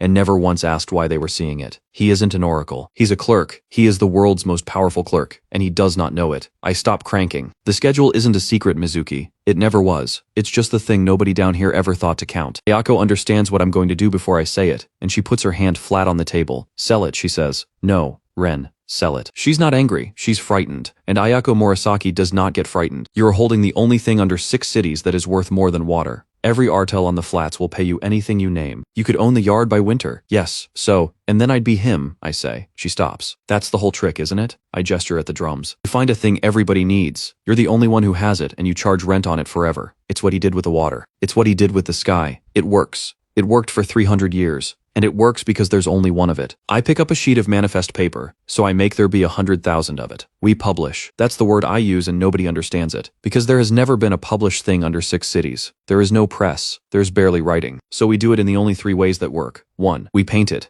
611 doors is too much for anyone to hold. So we cut it down to the 90 doors that are worth standing under. And Mizuki cuts stencils, and we paint the 90-door cycle on boards. A grid, days across, doors down, marks in the boxes. And because nobody can read, we don't use words, we use pictures. A pot for the kitchen shafts, a hammer for the foundry, a shirt for the garment cluster. Any human being alive can look at that board and know that on the 9th day, under the hammer door, metal falls. We make 400 boards, we give them away. To scavenger artels, to wasteland pits, to trading yards, to crews who tried to sell me to the Baron a year ago, and I hand them a board and they stand there holding it, waiting for the price, and there isn't one, and they can't process it. 2. We teach it. Juro takes this. Juro, who priced a broken man in 11 seconds, walks into every trading pit on the flats and explains the sky. To people who have paid him rent on it for 30 years, he is unbearable about it. He is the most insufferable man alive. He has memorized all 90 doors, and he corrects people, aggressively, in public. He has never been happier. 3. We build towers. Because a board tells you the cycle, but a cycle isn't enough. The cities slip.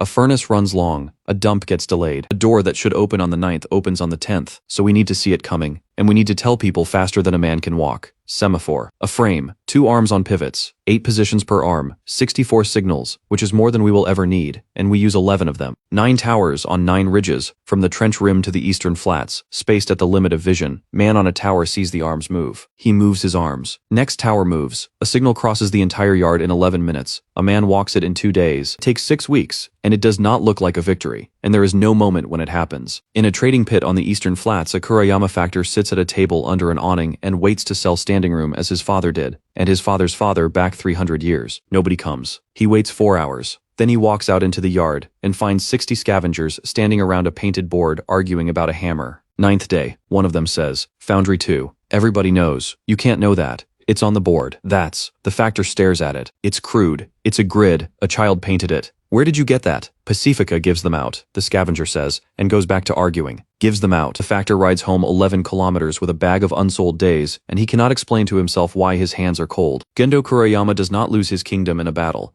He loses it in an accounting. Water revenue. Holding. People still drink. Standing room revenue month 1 down 11%. Month 2 down 60. Month 3, nothing. Not reduced. Nothing. 0. The line simply stops, the way a heart stops, and there's nothing at the bottom of the ledger at all. He sits in a stone room with 300 years of books, and he understands with the terrible clarity of an intelligent man exactly what has been done to him. He has not been robbed. He has not been defeated. Nobody has taken anything from him. The engineer has simply made it worthless. He owned the only copy of a thing, and a man came down out of the sky and made copies and gave them to the poor, for free, and now Gendo Kurayama is an old man in a large house with 6 tanks in the basement that he cannot fix. Haru will not learn to draw. He's been at it for 3 weeks, and he is furious. And the fury is the good kind. It's the fury of a boy who has decided he is going to do a thing and is being prevented by physics. "I can't hold the straight edge," he says. He's got the ruler pinned under the stump of his right arm, and he's trying to draw a line with his left, and the ruler skids, and the line goes crooked for the 40th time. And he throws the pencil across the shop. "I can't do it. I can't do it. All right, I can carry, I can crank, I can count. I can't draw. I need 2 hands and I've got 1.5. And that's arithmetic, isn't it? That's your favorite thing." I get up. I don't say anything. I go to the rack and get a hammer and 2 nails. And I nail the straight edge to the bench. Haru stops mid-sentence. He looks at the bench. He looks at me. He looks at the ruler, which is now a permanent, immovable, absolutely rigid feature of the world. He slides a sheet of paper up against it with his left hand. He draws a line. It's straight. He stares at it for about 4 seconds. Then he draws another one. Then he starts laughing. And he's still angry. And he's laughing anyway, which is a thing I did not know a person could do simultaneously. "That's cheating," he says. "That's engineering," I say, and go back to my drums. Behind me I hear him draw 11 more lines. Then he says, quietly, "Ren.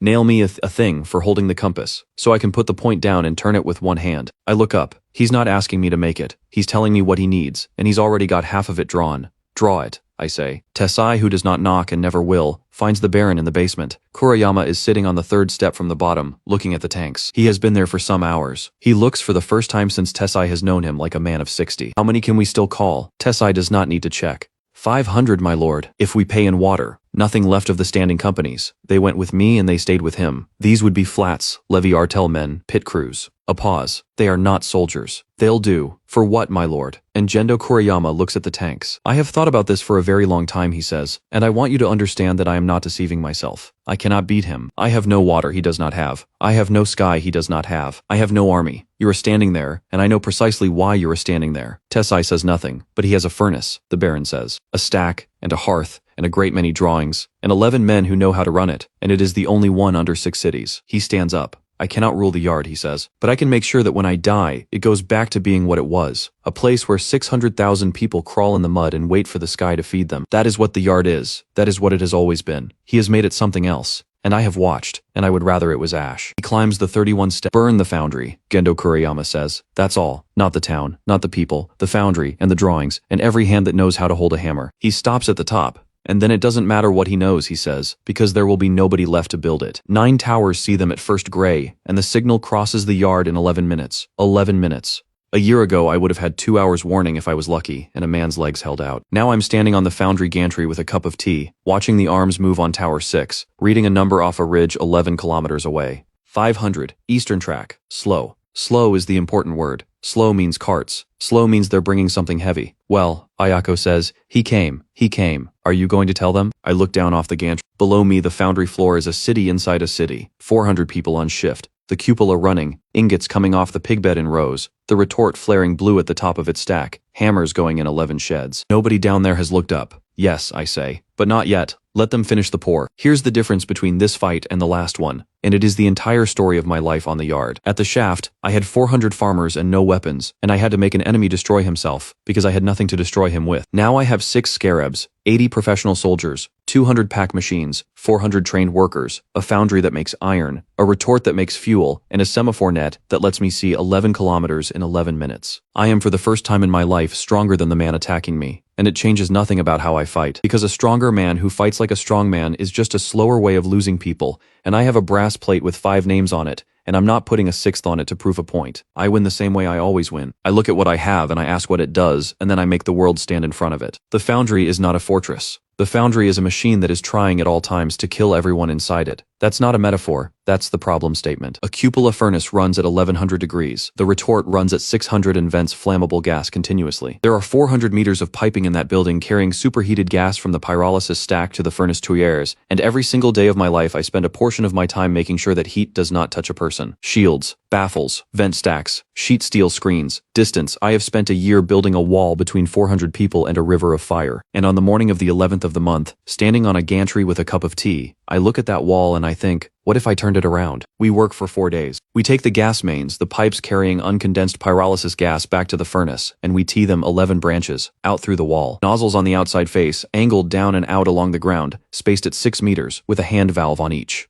That's it. That's the whole modification. 4 days of pipe fitting. Because I do not need to build a weapon. I have been making 1100 cubic meters of flammable gas every day for 6 months, and burning it as fuel, and all I have to do to make it a wall is open a different valve. Mizuki cuts the flanges. Tessai walks the perimeter with me, and marks the nozzle positions himself, because he is the only person in Pacifica who understands where men will stand. He does it without any expression at all. They'll come at the west face. He says, it's flat. They'll want the flat. Levy men always want the flat. Tessai says, it's the only thing they know. The Baron's 500 arrive at noon and they are not an army. I can see it from the gantry with a glass. They have no column. They have no discipline. They have carts of pitch and bundles of faggots, and they are hauling them, and they are strung out over a kilometer of flats, and half of them are scavengers I have seen in trading pits. They came because they were paid in water. That's all. That is the entire reason 500 human beings are walking toward my furnace with torches. Not one of them is here because he believes anything. Gendo Kurayama rides in a covered cart at the back of his last army and does not look at it. He knows what it is. He has known since Tessai told him the number and did not say the word soldiers. He is not deceiving himself. He has not deceived himself once in 60 years, and he is not going to start on the last day. He is not here to win. He is here because there is one furnace under 6 cities, and he has decided that the world is better as it was, brutal and simple and comprehensible, than as whatever this man is turning it into. He has thought about it for 4 months. He is aware that this is the reasoning of a man who has lost, and he holds it anyway, because he is 60 years old, and it is the only thing he has left that is his. Sir, the driver, there's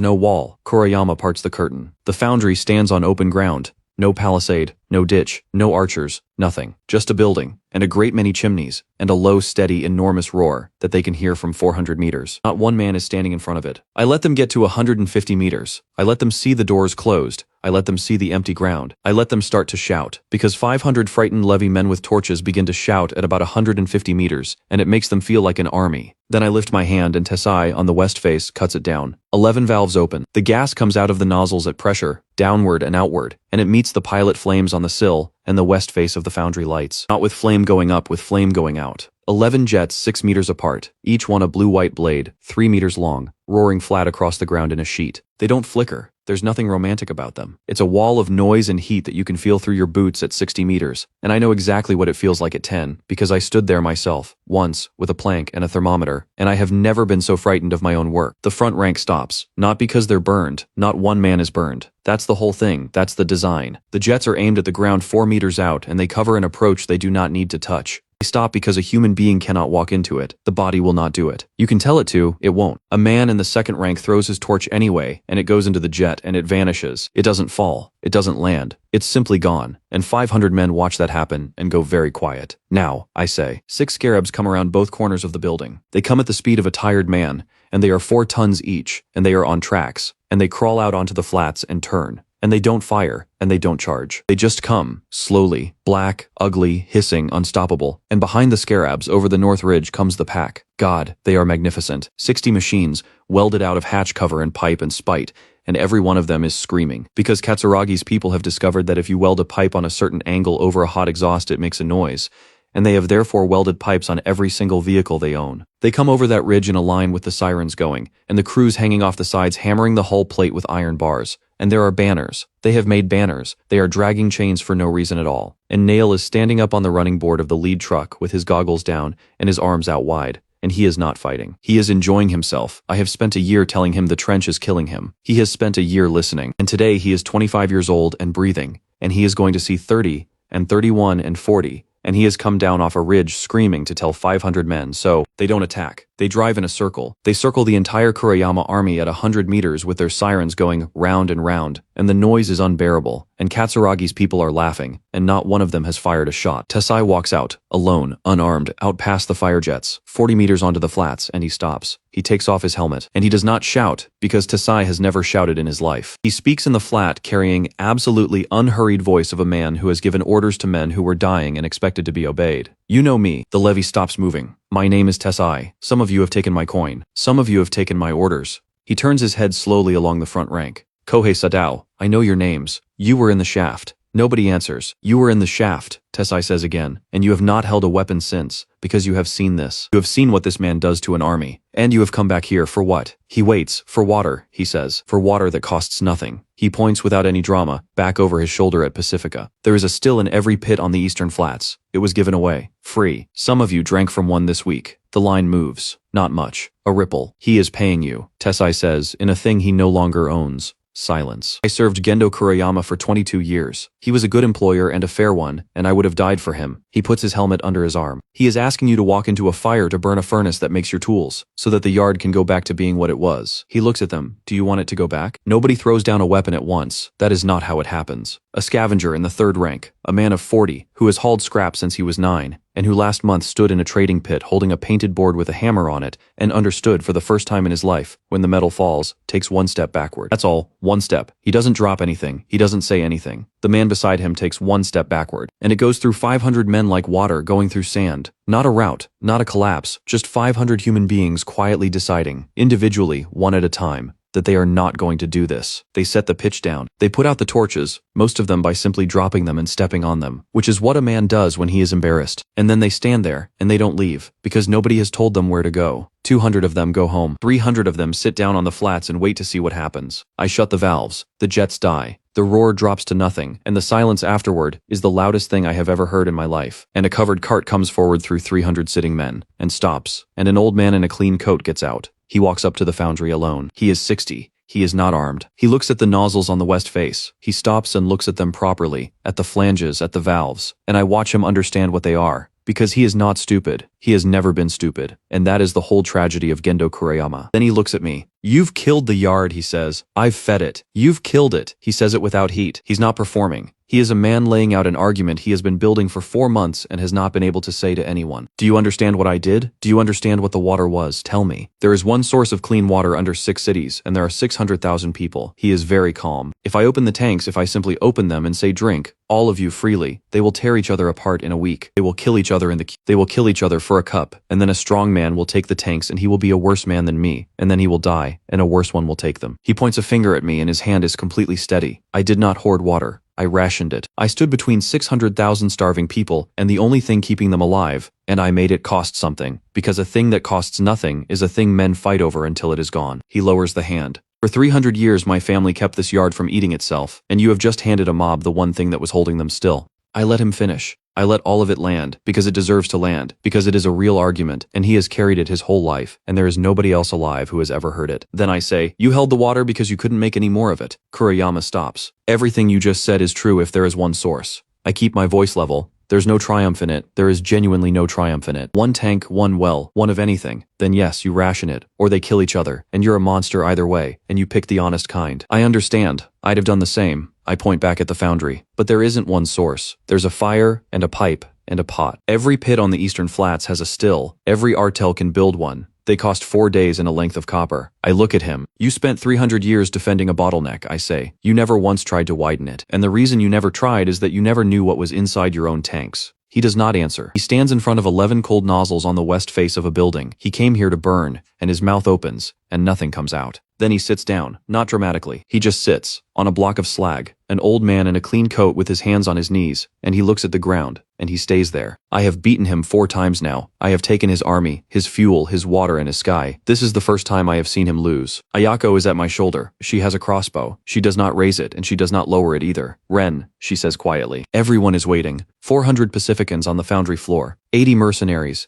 200 pack, 300 levy men sitting on the flats, 6 castes under 6 cities, and every single one of them is watching to see what I do with a 60-year-old man on a rock. And I think about the brass plate with 5 names on it. Sora, Kaede, the man whose name I had to ask for, Iwao Hana. Not one of them was killed by Gendo Kurayama. Every single one of them was killed by me, by something I built wrong, and I put their names on brass and I hung it on the foundry wall, and I look at it every morning. Killing him fixes nothing. It doesn't bring back Tetsu's lungs or Hana's hands. It doesn't produce 1 liter of water or 1 kilo of iron. It's not arithmetic, it's just noise. I walk into the tool shed, I come back out with a shovel, and I hold it out, handle first, to the most powerful man who has ever lived under 6 cities. He looks at it. What is this? It's a shovel. I know what it is, then take it. I keep holding it. The charge floor takes 11 men a shift. Coke, scrap, flux, into the top of the cupola, all day. It's hot, and it's stupid, and it's the worst job in Pacifica. Ask anyone. Kurayama stares at me. You're going to have me shovel scrap. You're 60, I say. You've got 15 years, maybe 20, and you're the only man alive who's read every page of 300 years of records, and you've got a mind like a bear trap, and you have never once in your life made anything. I push the shovel at him. You've got time to learn. He does not take it for a long moment. Then Gendo Kurayama, who has never in 60 years held a tool,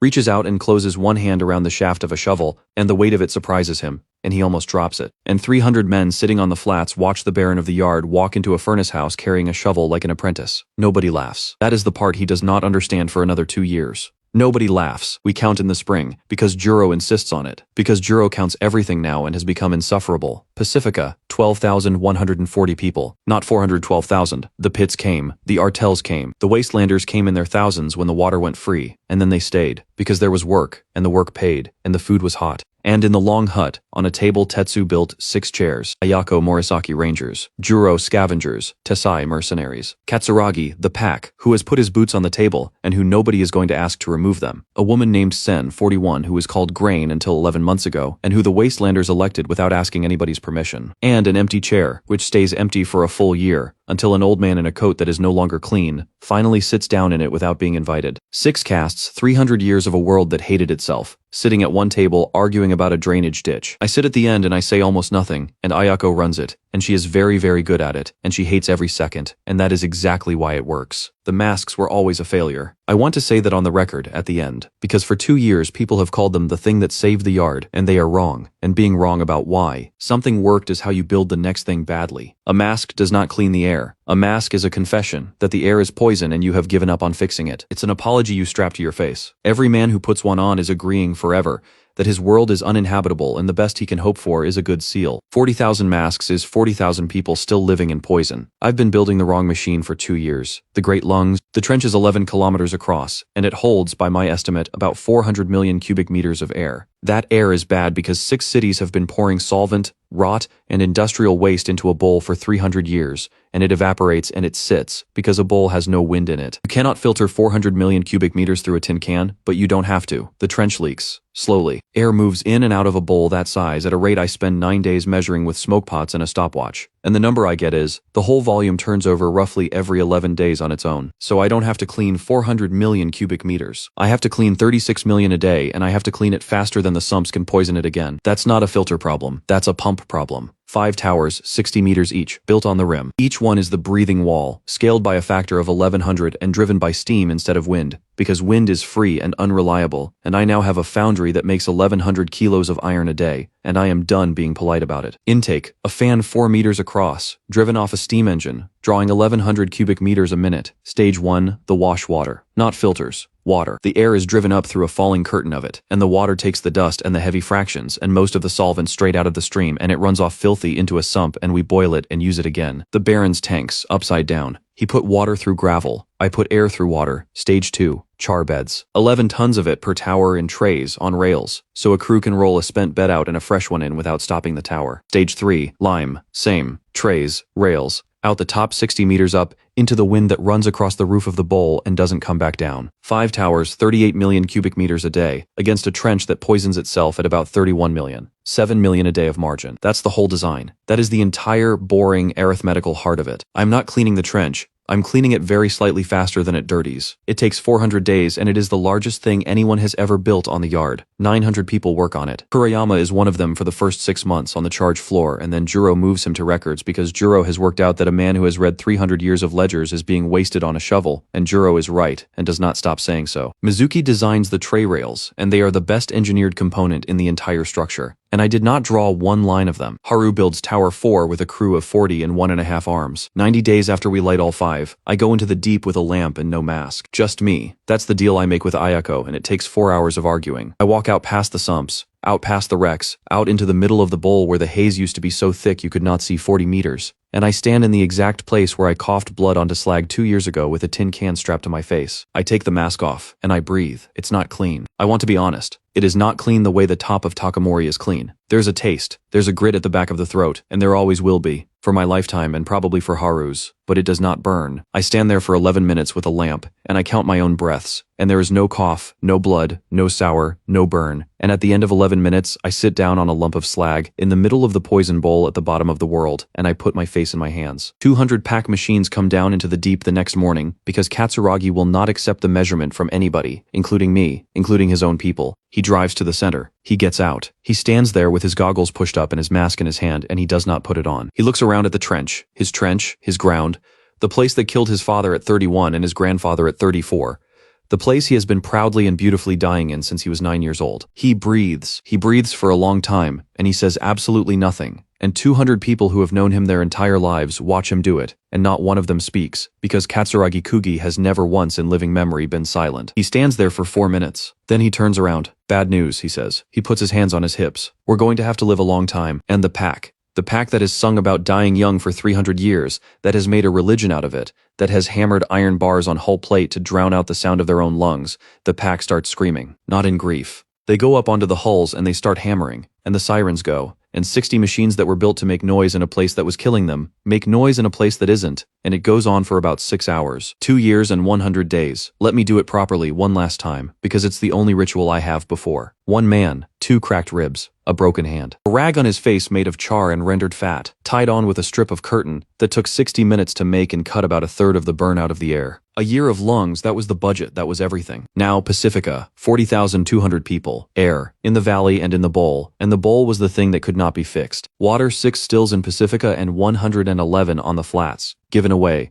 and not one bolt charged for water anywhere under 6 cities. Food, 900 meters of mushroom gallery, 11,000 rabbits across 19 sheds, 4,000 hens. Grain field, an actual field, on compost, under lamps, that produces badly and produces anyway, and which Mizuki will make work properly in about 6 years. The foundry, 6 workshops, the retort line, 1,100 kilos of iron a day, and every kilo of it was garbage last week. 2 schools because Haru would not stop about it. A shelter that takes every child and every old man who comes off the flats, and it is called Hana's, and nobody voted on that. It simply became true. And a law. 1 law, still on the same plank, in the same handwriting, and nobody has ever proposed changing it. If you work, you eat. If you are sick, you eat. If you are lazy, you eat less. Ayako Morisaki chairs the council. She has never wanted it. She has tried to resign 4 times. The 4th time she comes to the foundry and puts the seal on my bench and says she's going back to the flats, and I ask her why, and she says because I don't want it, Ren. And I say you're the only one at that table who doesn't. That's the entire reason it's you. She stands there. That's a filthy argument, she says. It's the only honest one you'll accept. She picks the seal back up. She has not tried to resign since. Haru runs the machine shop and he is 19, and he talks so much that Tesai has been observed leaving rooms. He has an arm, not a good one. Cables. A spring return. A shoulder harness. A wrist that locks in 4 positions with a pin. I built the first one and it was terrible. And he wore it for a month without complaining once, which is how I knew how terrible it was. He redesigned it himself twice. The current version is his, entirely. It has a screwdriver in it because of course it does. Mizuki is chief engineer of filtration and she has 40 people under her, and she has still never volunteered a sentence in her life. She has 2 children now, a boy and a girl, out of the shelter, and I have watched her sit in the dark of a gallery with both of them in her lap, explaining in complete silence, using only her hands and a piece of chalk. why the lime must be coarse. They understand her perfectly. Tessai runs the defense of a city that has not been attacked in 2 years. He drills 1,100 militia. He teaches the children to fight, which nobody asked him to do, and which he does with enormous care and total humorlessness. He cannot take thanks. Physically cannot. If you thank Tessai, he looks at a wall until you stop. Juro is master of logistics. He counts everything. He is insufferable. He has 3 assistants and he has made all of them cry. And all 3 of them are still there, because Juro is also, and it took me a year to see this, the only man in Pacifica who will fight the council for a wastelander's grain ration and win. He still, occasionally, prices people out loud by accident, and then stops and looks embarrassed. Katsuragi Kugi governs the trench district. 41,000 people live in a bowl that used to be a grave. He gave up the machines, sold them mostly, and put the money into hutches, which nearly killed him. He did not give up the song. They still sing it. In the trench, in the pits, in the workshops. Live fast, take everything, die at 30. They sing it at weddings. They sing it to their children. I asked him once why he kept a song about dying young in a place where nobody does that anymore. He said, because it's the only thing we ever made.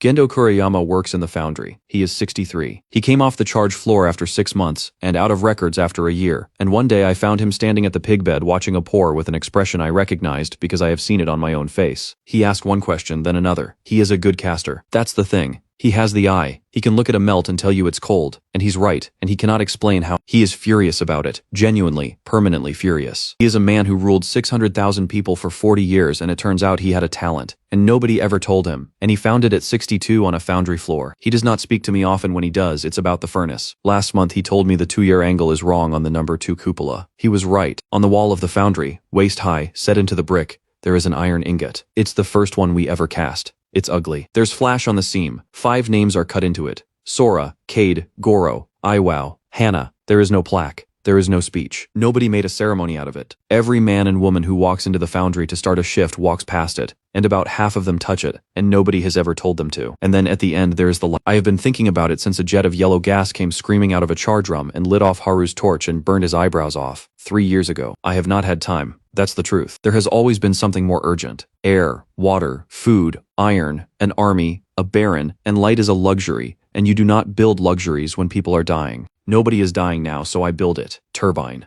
Steam off the foundry's waste heat. The retort throws away enough energy every day to run a city, and we have been venting it into the sky for 2 years like idiots. Generator. 11 wrecked motors out of the deep, stripped for their windings. 40 kilometers of copper wire, hand-drawn, unwound, from every dead machine under 6 cities. A field magnet cast in the foundry. Distribution, poles, wire, insulators of fired clay, which took Mizuki 4 attempts, and which she is still not happy with. Lamps. Carbon arc. 2 rods of coke, gapped with a hand feed. They're crude. They hiss. They throw a light so white and so violent it makes the eye ache. It takes 11 months. We throw the switch at night because there's no point otherwise. 40,000 people in the valley and the bowl and along the ridges. And they've been told and nobody believes it, because how could they? Light comes from fire. Fire comes from fuel. Everybody knows that. Ren has built a great many strange things, but a wire cannot burn. Ayako is on the gantry beside me. Haru's at the turbine because he built half of it. Mizuki's at the switchboard because I do not trust myself with her insulators. I put my hand on the knife switch. Say something. Ayako says no. Ren, if I say something, it's a speech. I look out at the dark. It's not a speech, it's a switch. I pull it. The yard lights up. Not all of it. Not even most of it. 11 arc lamps in Pacifica, 6 on the foundry, 4 on the trench rim, and a string of them down the main cut where the market is. But they come up, white, that hard, hissing, impossible white,